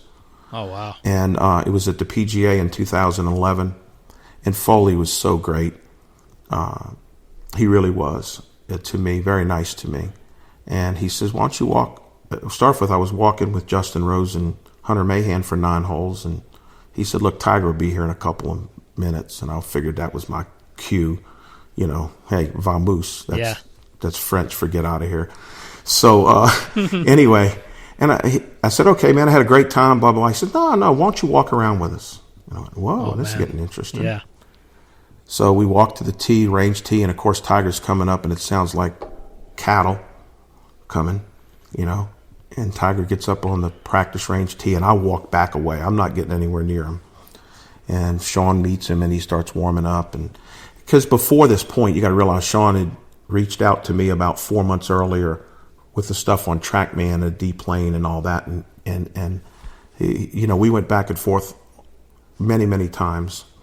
And we hadn't even met till that very day. Oh, wow. Physically. Yeah. Physically. We'd talked on the phone probably 10 times. And I get there and I'm going, okay, I guess my pay is that I get to now meet Tiger Woods. I said, that's pretty cool. So Tiger warms up, hits balls, and I'm way back by the ropes, 25 feet, didn't meet Tiger. And Foley goes, "Hey, Tiger's going to go play 9 holes." And I figured, well, that was my cue. Hey, you got to be near Tiger Woods, but that's as close as you're going to get. I said, "Okay, man, had a great time." He goes, no, why don't you walk around with us? And I'm going, now that's cool. Yeah. Now, look, I've walked around inside the ropes a lot. Brian Watts and Kelly Gibson, Tommy Moore, those guys with Rob Noel. It was in the early 90s. So, I mean, but this was cool. This was Tiger Woods. So we get on the first hole, and I'm walking so far away from Tiger, you won't believe. I'm not getting anywhere near the guy. And I figured the last thing I wanted to do was push myself on him with Foley. And so on the second hole, Foley tells me to stop walking because I'm like 50 yards ahead of him. And I meet Tiger Woods in the middle of the second fairway at Atlanta Athletic Club. And we just small talk, and he goes, "James Leitz," he says, "I really enjoyed your video." He says, "I watched it 10 times. Wow. And I went, oh, that's pretty cool. That's way cool. And, of course, Sean bought one of my models. So if you've ever seen my model, my little wooden model. And so now we're walking down the fairway shoulder to shoulder, and I'm not really talking anything about golf at first because I said I'll only speak when be spoken to. And not that Foley made me feel that way because he was great. So the 6th hole of the day, we're walking down the fairway, and me and Foley are talking about the 3D path stuff and really complicated numbers at the time. And Tiger's listening, and Tiger goes, "Hey, you guys slow down. Remember, I'm a college dropout."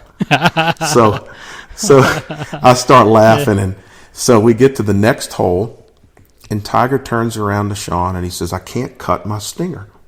And I'm standing right there, and I ain't saying a word. He says, "I can't cut my stinger."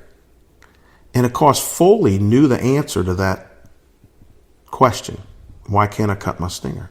He knew the answer, and he threw me a bone. He says, "James, tell Tiger why he can't cut his stinger."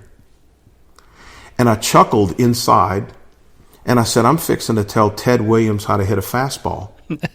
Yeah. You know, I mean, I was laughing inside, and then I said, "Tiger," and there's 5,000 people in the hole in the middle of this practice round. And I said, "Tiger, you know when you hit an iron, you're hitting down on it, makes the path go to the right, correct?" He says, "Yeah." I said, "Well, think about it. With a stinger, you're hitting down on it even more, aren't you?" Mm-hmm. He said, "Yeah." I said, "That makes the path go what?" He goes, farther right. "More right." Yeah. I said, you got to swing left enough to cancel that out. And I mean hard left. He goes, got it. He pulls a ball out of his bag and throws it on the ground. He says, I'm going to cut the F out of this. So he gets up there and makes that patented left practice swing. I mean, left of the world. Yep. And he gets his stinger of an 8-iron about 165 yards, and he pounds this thing left, and it cuts back, and it goes about 4 feet from the hole. And I'm telling you, dude, I've never been so excited in my life. That is awesome. And he looks at me and he says, I'd have never given myself permission to swing that far left. I never said another word to him that day. I didn't have to. He needed the data and the science behind it, right? And Foley was so generous to do that. Yeah. Because he knew the answer. Foley knew the answer. He's a great guy.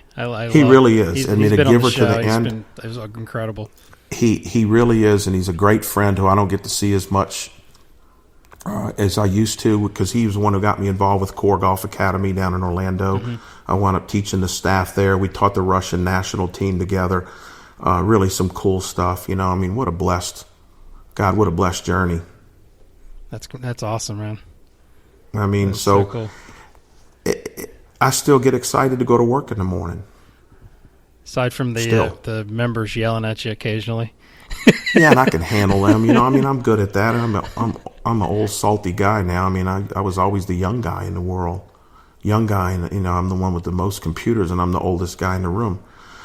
So it's been a great journey, and I got Mr. Ray Lacombe to thank for starting me on that line. Yeah. And what I've learned is fascinating, and I never want to quit learning. And listen to this: none of us have all the answers. Absolutely.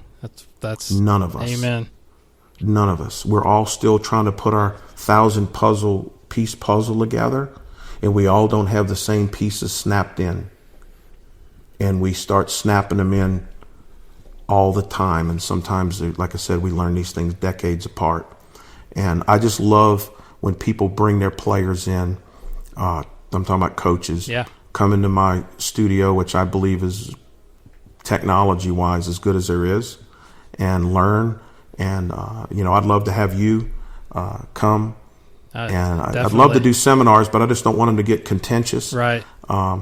Because if there's one thing about me, you've never heard me tell people the only way somebody can swing a golf club. That's right. I've seen you speak dozens of times, and you've always made that point, and I thought, I really respect you for that, and I think it's so important for people to know that.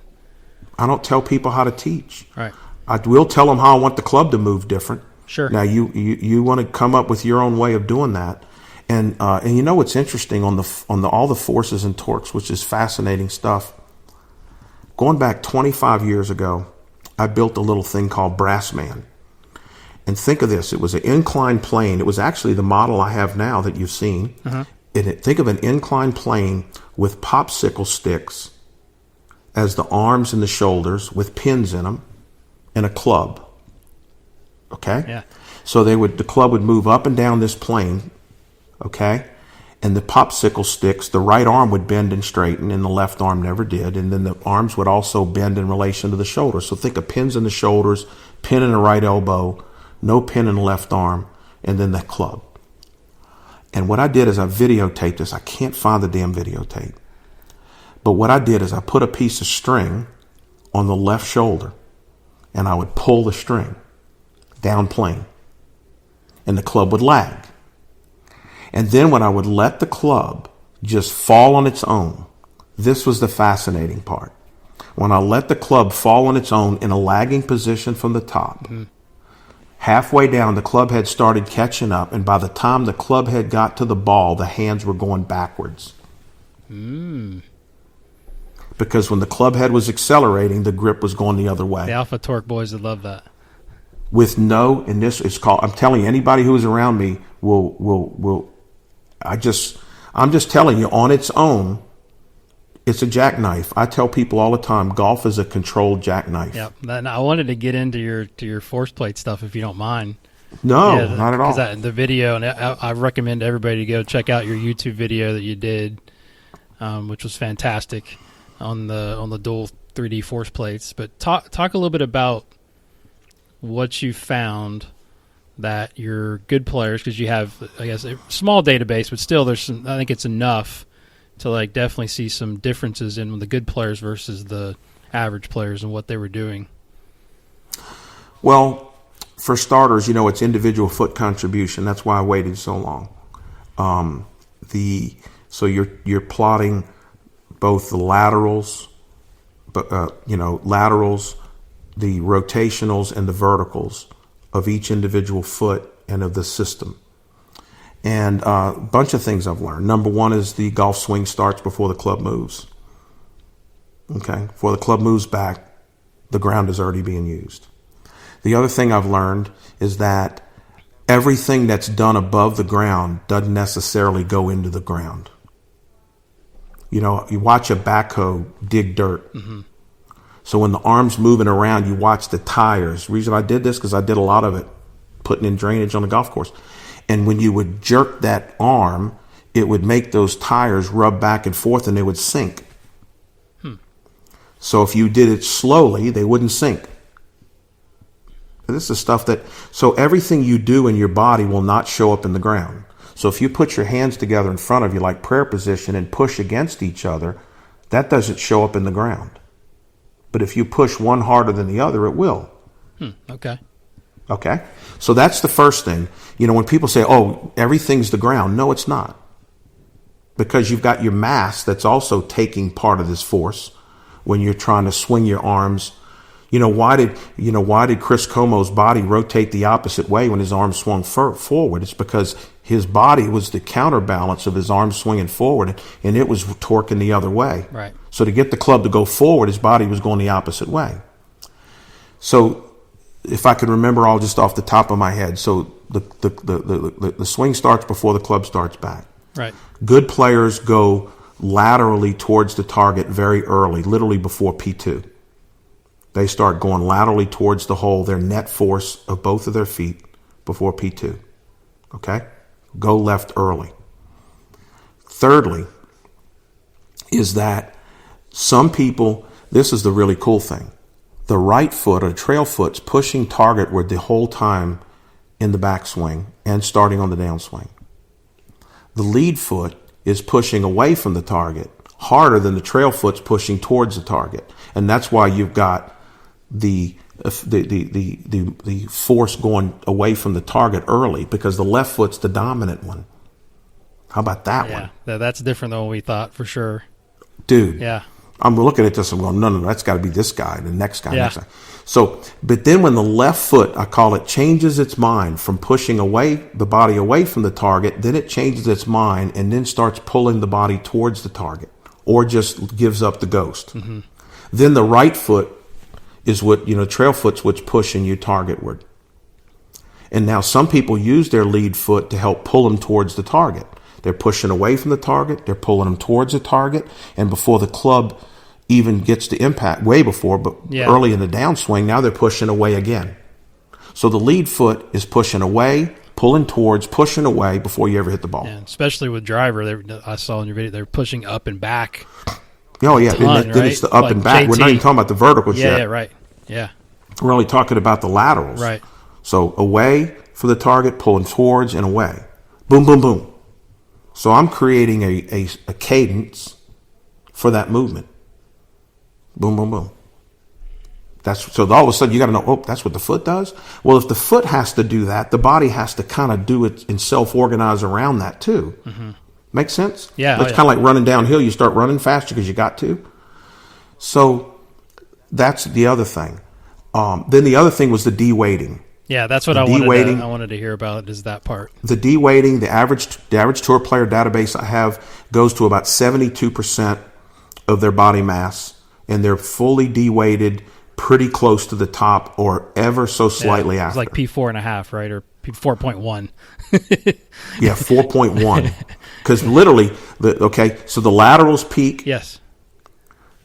But when the laterals peak, you're also going into max de-weight. Okay? And then here comes the left foot piston, the lead foot piston, to create the verticals. No, the de-weighting, would you call that what everybody like visually sees as more of a sort of a squat? Or how would Well, how it's would you not squat. how would you describe that to like an average golfer or like somebody that didn't know what you're talking about? I show them to them, and that's where we get into the steps, the step drill. Okay, because the de-weighting, this is important. Too many golfers, when they go into the de-weight, number one, they don't have enough of it. Number two, when they do, they're too much on the trail side. They're way too much on the trail side. People are about 60-40 trail good players at max de-weight. Okay. There's still a little more trail than lead. Yeah. But the trail's turning off, it's being decreasing, and the lead is increasing. So the lead already started increasing, and they cross pretty close to at max de-weighting. So where you're almost 50-50 at max D-weight. Okay? Some are right at it and some are a little short of it. But poor players at max D-weight are 80% right. Big problem. They're not left enough. Gotcha. So that falls into, so the way I teach that to the average golfer is I talk about the grapes. There's two grapes in the body. A grape between your two fingers on your hip joints is a grape in the middle of your pelvis. And there's a grape between your two AC joints in your neck. Upper body grape, lower body grape. You with me? And we're talking about its translation.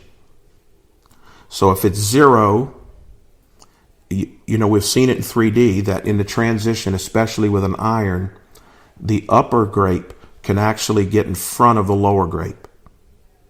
And then the upper grape stabilizes and starts moving up and backwards while the lower grape keeps going. It will slow down and then it'll keep going.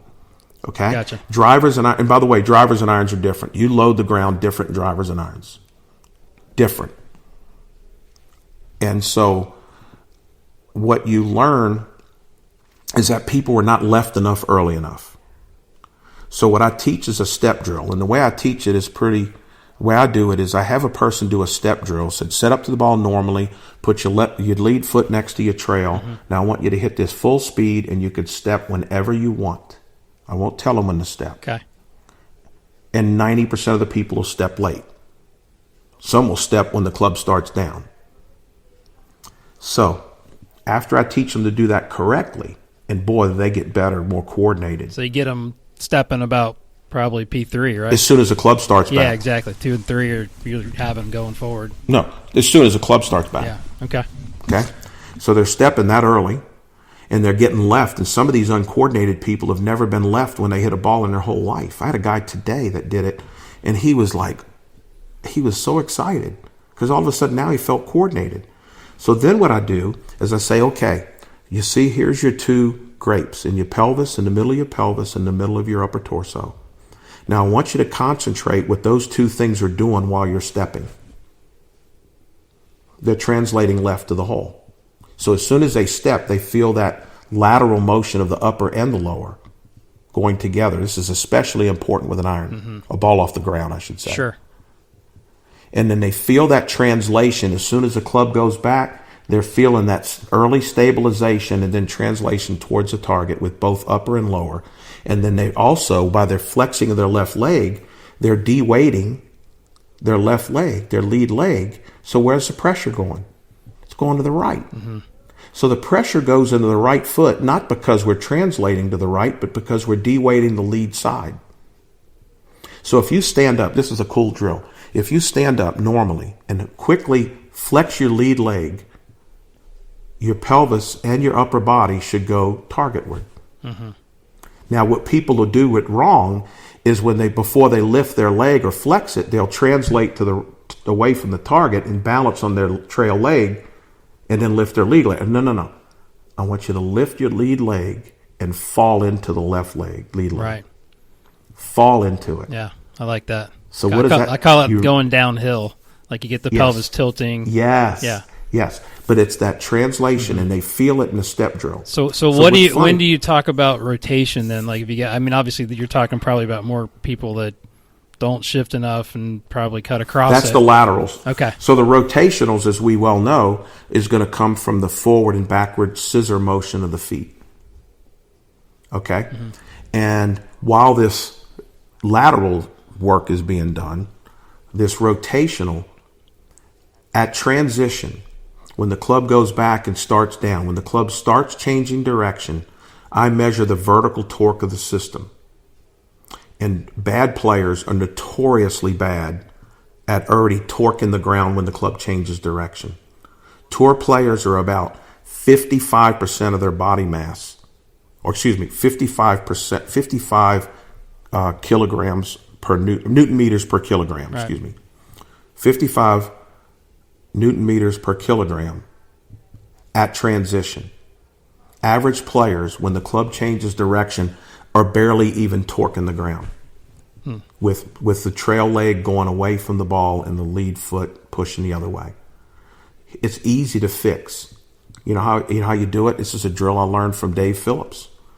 You start with the club about 3 feet in front of you, baseball height.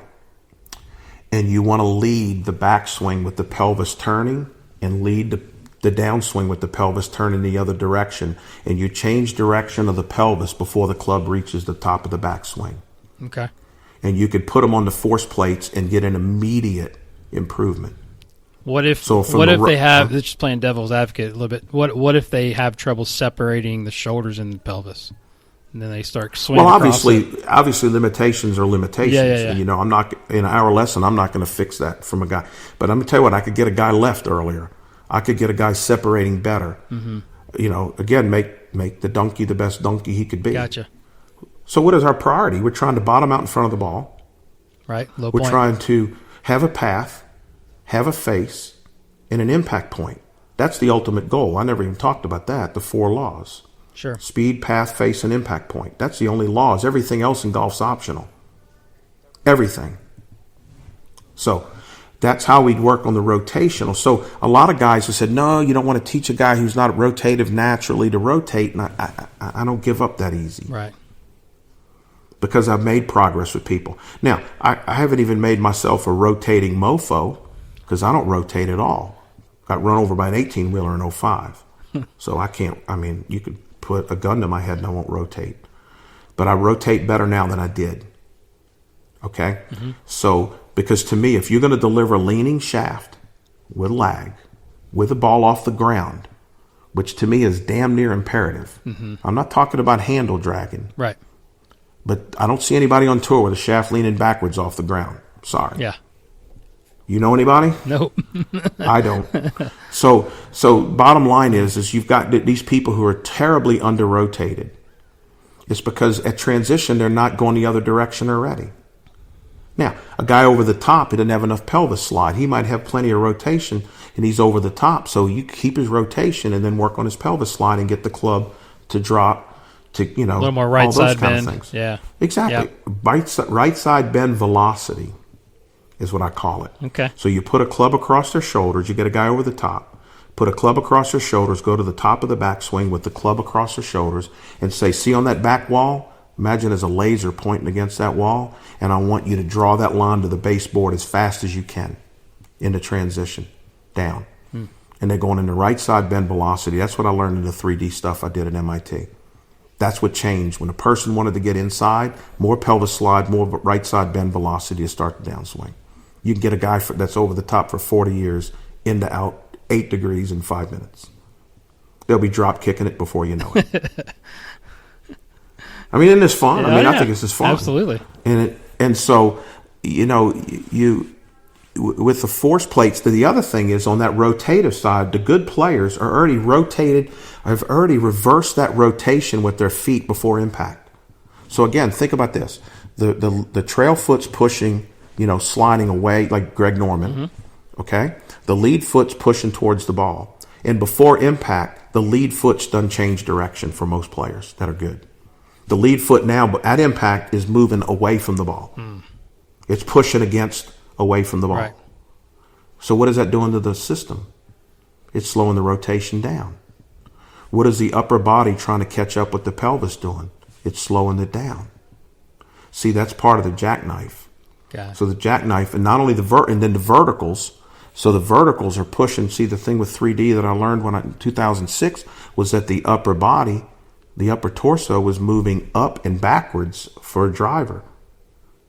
So I said, wait a minute, if the upper torso is moving away from the ground, you got to be pushing up away from the ground to do that. Mm-hmm. Well, here I was a dipper Like I told you, I did. Yeah. All of a sudden, I started standing up on the ball, and I had tried that a few times through the years, and I went, man, that feels pretty good. And I hit 2 bad shots, and I'd abandon it. Right. What a dumbass. So, that's what we all do. We might find a great tip, and as soon as it don't work 2 times, we abandon it. We should have never abandoned it. Well, that's why you see a lot of guys, back, not even back in the day, but swing hard at drivers and fall backwards, like good players, right?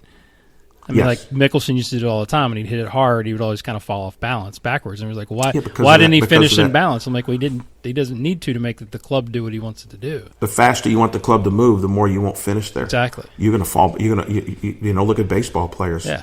And so then now you're getting into the vertical side, which is obviously mainly a lead side thing. Okay. You probably 80-90% of it. But the other thing, this is really interesting. I've actually measured people who had good laterals, good de-weighting, good rotational, good verticals, and had no club head speed. Really? Yes. What do you think that is? Buddy, there's more going on than just on the ground. Yeah. Okay? So again, the net result finds the ground. But when other things are inefficient, you could use the ground pretty well. And I'm not saying that's widespread, but I've got guys, I'll show stuff. That's the stuff I'd love to do is you pull graphs up and say, okay, let's look at this graph, and this is what I see. Yeah. And, so just when you think you've got everything in one area, you don't. Yeah, I think with all the technology. Yeah, because we always get that question. It's like, how do I make the club go faster? And I think some of it, like you're saying, is genetics, right? I always say you got sprinters and you got marathoners. You got little guys like JT that can move the club really fast, but couldn't win a bench press contest. You know what I'm saying? Like it's so much more. There's some genetics in there or something that's guys. Well, some of it is, but I can make people faster most of the time. Right. Okay? Yeah. Because of these inefficiencies. You'd be surprised that the people coming through impact are not in negative torque in the system. That's not good. So you're creating all this turning to start the downswing, but if you don't have it reversed by impact, if you're still going, you got no speed. Yeah. I'm telling you, the total system is in negative torque, vertical torque, by the time impact gets there. So what's the best timing of the verticals? Because I think that's definitely the timing of the vertical. Start off with, if you don't have the D weight, you ain't got no vertical. Because like when we see the young kids that get off the ground a little early, and I always say, I want them. Obviously, they need verticals to hit it far, but I feel like they get vertical too early. Like they can. Yeah. No, they can. But as long as they find the ball, what does it matter? Well, I used to watch Scott. It's affecting like face, and contact and all that stuff. I think it's too early. And then you start getting. Oh no, I don't disagree with you. But back in the days of Scott Hoke, I remember watching Scott Hoke, and when I had a video camera, I videoed Scott Hoke, and I said, "Look at this guy's feet. Mm-hmm. He ain't going to win anything like that. The guy won tons of money forever. Narrow stance. Laura Davies. I got video of Laura Davies. I videoed, and it's like he's on both toes. Yeah, I don't get me wrong. I don't mind. Like I don't care that they're up on their toes. I got a couple kids that just kill it, but I think a lot of times when it starts affecting the shape of the swing or contact, it's like it's just a little early, right? So you got to get them to, like you said, de-weight and then go vertical at the right time. Yeah, and they're all going to peak before impact. Right. It's just how early. Sure. And I think some people need more verticals than others. So I'm not going to tell everybody, you need more verticals because the average on tour is 200% of body weight at impact or just past before impact. That's not what I do. Again, I'm going to go find what's going to help them bottom out in front of the ball, get the path, help their path, help club face control, help impact point, and how am I going to use the ground to do that? Yeah. So along with TrackMan and video and whatever I've got to do, psychological, whatever, so because some people have problems. I mean, the guy today was he was way too conservative. I said, dude, you got to move. Yeah. He's an accountant. I said, this isn't balancing your checkbook. The more careful you are, the better you are. I said, that's not golf. I said, I want to fix your aggressive geometry, not your passive, scared geometry. Oh, I like that. And he got better. Yeah. Give him permission to, let it go. Absolutely. That's awesome. That is incredible. So, what questions do you have? I could go on. Yeah. No, well, you got to go to bed. No, I'm good, man. I could go on forever. What? Just curious, back with all your studies, we've mentioned a few books. Have there been any books that have been influential in your career, or that maybe some that aren't even golf books? I know you're very well read. You're gonna laugh. You're gonna laugh at this. I don't read it all. Really? That shocks me. I don't read it all. I've got 100 golf books, and I've only read about 5. Oh my gosh! I would never have guessed that. And the only one I've read lately, the last book I read on golf was Hank Haney's book about Tiger. That's the truth.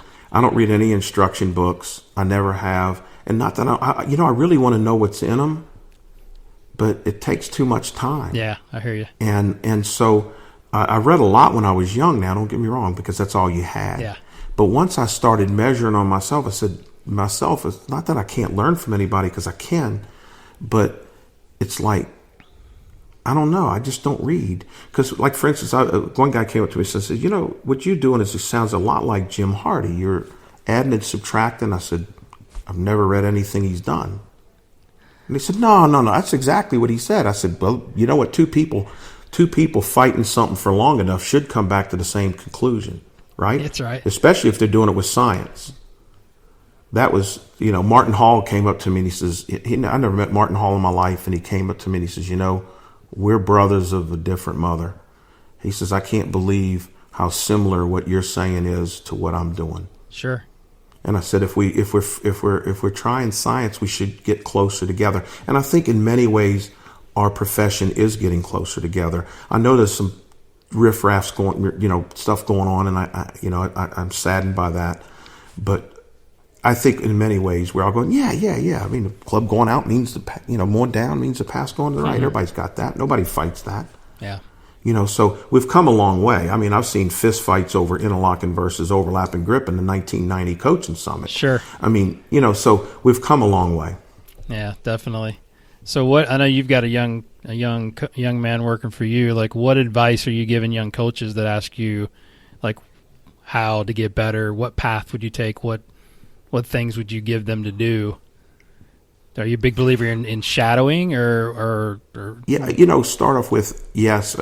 We had talked about this earlier a couple days ago. Mitch Bozenka is my newest assistant. Mm-hmm. He's from Campbell. And, of course, I believe David Orr does the best job of any PGM program on preparing his students to teach.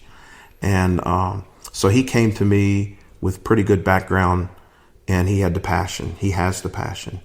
And a lot of teachers say they have the passion, but they really don't have the passion. They say they do. Sure. They want to make $150 an hour. They don't have the passion to really learn and dig into this stuff. If you're not willing to just learn your butt off and then go around and go, hey, I can make somebody better. Oh, my book's more full. That's how it works. It starts off with passion and wanting to learn to be better. And, I think we're very lucky that a lot of these guys, some of the guys that are even arguing, I have tremendous respect for with their passion. And so I believe we've got to, and the other thing is we have people debating and arguing over stuff they don't even use every day, technology and right. stuff. And I always said the reason why a lot of people were anti-TrackMan is because they either couldn't afford it or they didn't understand it. Right. Yeah. Don't argue with something you don't own and aren't an expert in. So in other words, it's like you don't want to spend the money, so you say it's garbage. Right. But let's talk about how it's used right, and then we'll go from there. Mm-hmm. And I hadn't seen anybody yet that I haven't been able to convince one-on-one about any technology. So, you have people throw stones at technology. And if it's used wrong, look, if a young kid, and I've misused technology earlier in my career. I told people too much. I wanted people to say, this guy's smart. Wow. Yeah, I want to impress them. And then they walked away and they hit it like crap because they were confused. And I go, I can't do that. I can't do that anymore. I mean, I was there. Everybody's been there. Sure. It's part of learning, right? We've all been there. Yeah. It is part of learning, and I had to learn how to tell people less and less and put people into situations and learning environments that let them produce the geometry I want. So tell the listeners how you saved Chris Como's career. I didn't. Yeah, right. No, Chris Como came, interviewed with me in 2009. And, he knew I had TrackMan and 3D AMM, which was pretty cool, right?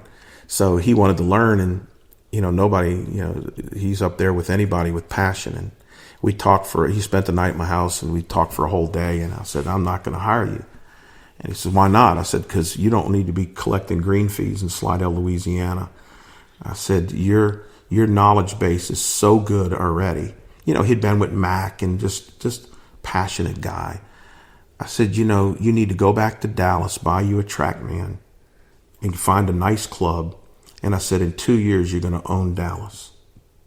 So he goes, okay. So he goes back. He calls me back a couple of weeks later, and he goes, I don't have enough money to buy a TrackMan.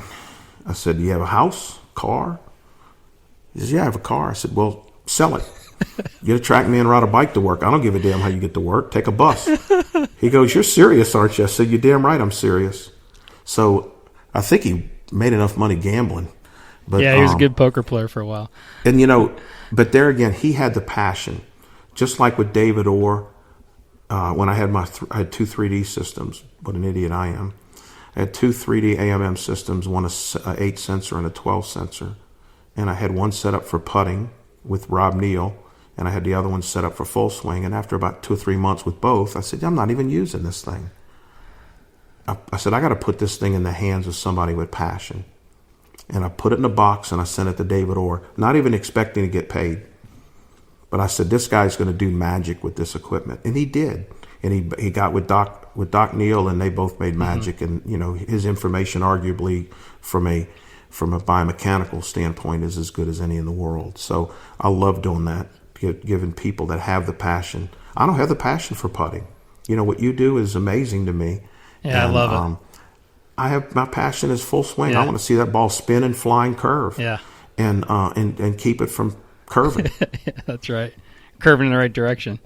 Yeah. That's awesome. So before I ask you the last question, you've been so great with your time. I appreciate it.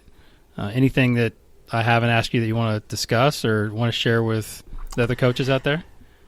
I basically rambled for a couple hours, but I love questions. I really do. I mean, if you ever want to have me on again, you have your questions lined up and say, James, don't ramble. I'm going to give you questions. No, this is great. This is kind of what I wanted to hear from you, because it's so And I would gladly thoughtful. do it. I would gladly do it because, but number one, we're so blessed. We're so blessed to live in this country. We're so blessed to sit here and talk about golf when there are people in this world that don't have anything. They don't have safety. They don't have food. They don't have good, clean running water. We live in the greatest country in the world that's protected by the greatest military in the world with the best intentions, and they don't always do it right because of our stupid leaders, but it's the greatest military ever. And we've got police and first responders that are there to help us that we cannot alienate. These people are the only people between us and the bad people. And we're lucky to live in this country to pursue our passion without ever having to look over our shoulders. And we should be grateful for that. I'm grateful for every day that I have in this business to still now looking back at that 13-year-old kid and say, why did that ball go in the trees and I lost it? Yeah. Because now I know. Yes, sir. And it's been fun. It's been fun to help other people. We could be, it's a privilege to be able to speak to other professionals, and I've done it all over the world in 12 countries. I've never solicited a speaking engagement in my life. Not one. Yeah. And I'm proud of that. And it's a great responsibility to do it. The first time I ever spoke in 1988, my section president said, James, you know more about golf shafts than anybody in the section. And I said, Jimmy, you're right. I said, but I'm the tallest midget in Midgetville. And so I learned more about golf shafts for the next 2 months before I spoke than I knew before he asked me. And so that's what speaking does. I would encourage all of our instructors to speak. I don't care if it's in front of the ladies group, whoever it is, learn to speak, because you'll learn to prepare and you'll learn to get better at what you do, because you can't stand in front of all these people and not live what you taught. That's right. You've got to live it, because the only way I don't even need notes when I speak, because I live it. And the people that don't live it, that's the ones that need notes. I don't need notes. A lot of people in this business don't need notes. We got a lot of great professionals, and that's the other thing. We're around some unbelievable people in our profession. Yes. Then in the end, look, if we work just as hard at selling insurance, we'd make a shit ton more money than we do teaching. Right. You'd be shocked if you knew what I made teaching. Because it's a nice living, but it's not. We're definitely not making what we deserve, but. No, I don't make what an assistant principal at a school makes, at a good school system. So, but then again, I'm way happier doing what I'm doing. And I think we just got to be grateful every day. Yeah, grateful is a key word. The person in front of us is the most important, not our fellow golf professional, our peers. I mean, that's all great, but the person in front of us is who we have to spill our hearts out to. Absolutely. That's awesome. All right, one last question. Mm-hmm. If you could have a gigantic billboard with anything on it, metaphorically speaking, and get a message out to billions of people, what would it say and why? What's James Leitz's message to the world?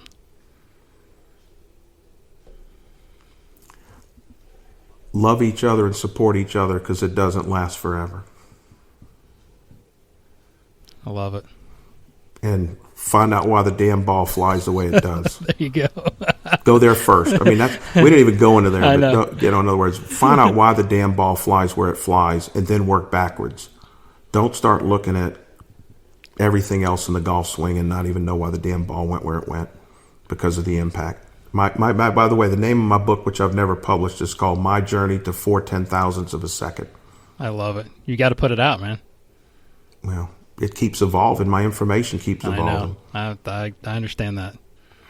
Well, thank you for your time, and thank you for everything that you've done for golf instruction, because I've learned a ton from you from afar, and it's just a privilege to spend a couple hours with you, and hopefully we can do it again. Hopefully we can catch up, and I'll buy you a beer at the Top 100 Summit in a couple of weeks. Well, I tell you what, I'm more excited at doing these things than you are. Oh, well, I appreciate it so much. How can anybody out there get a hold of you, ask a question, come spend some time with you?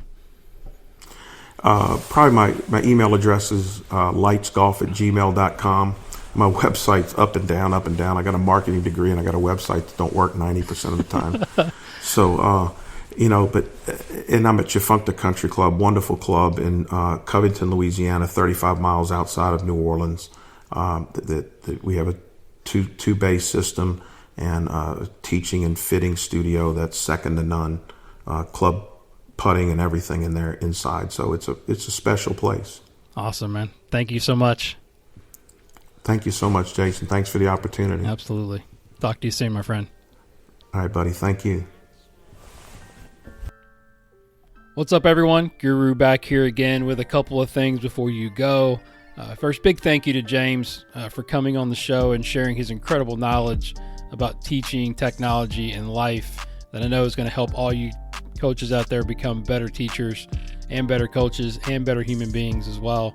You can reach out to James through email at leitzgolf@gmail.com and ask him questions. This guy's super smart, as you can tell, so feel free to reach out and then also tell him thank you for coming on the show. Thanks again to our sponsors, nvidhemp.com. Make sure you use the promo code GURU20 for a 20% discount on all your CBD products. You need to do this today. You can also reach out to me on Twitter or Instagram at GolfGuruTV. Give me a follow, ask me a question, shoot me a DM. I am happy to get back to you if I can. I get lots of DMs, so be patient. Make sure you go to the App Store and download the Golf Guru app for all you players out there and coaches. If you want to check out all my videos and content, the Facebook feed is rocking. Also, my website, golfgurutv.net. You can check out old presentations, videos, and a lot of cool stuff if you dig deep enough into that site. If you have a question or a comment, you don't feel comfortable DMing me, then shoot me an email at golfgurushow@gmail.com. Appreciate that. And as I leave you with the famous, infamous Mr. Jim Rohn quote, study, practice, teach, and then pass it on. I'll talk to you next time. Thank you so much for listening.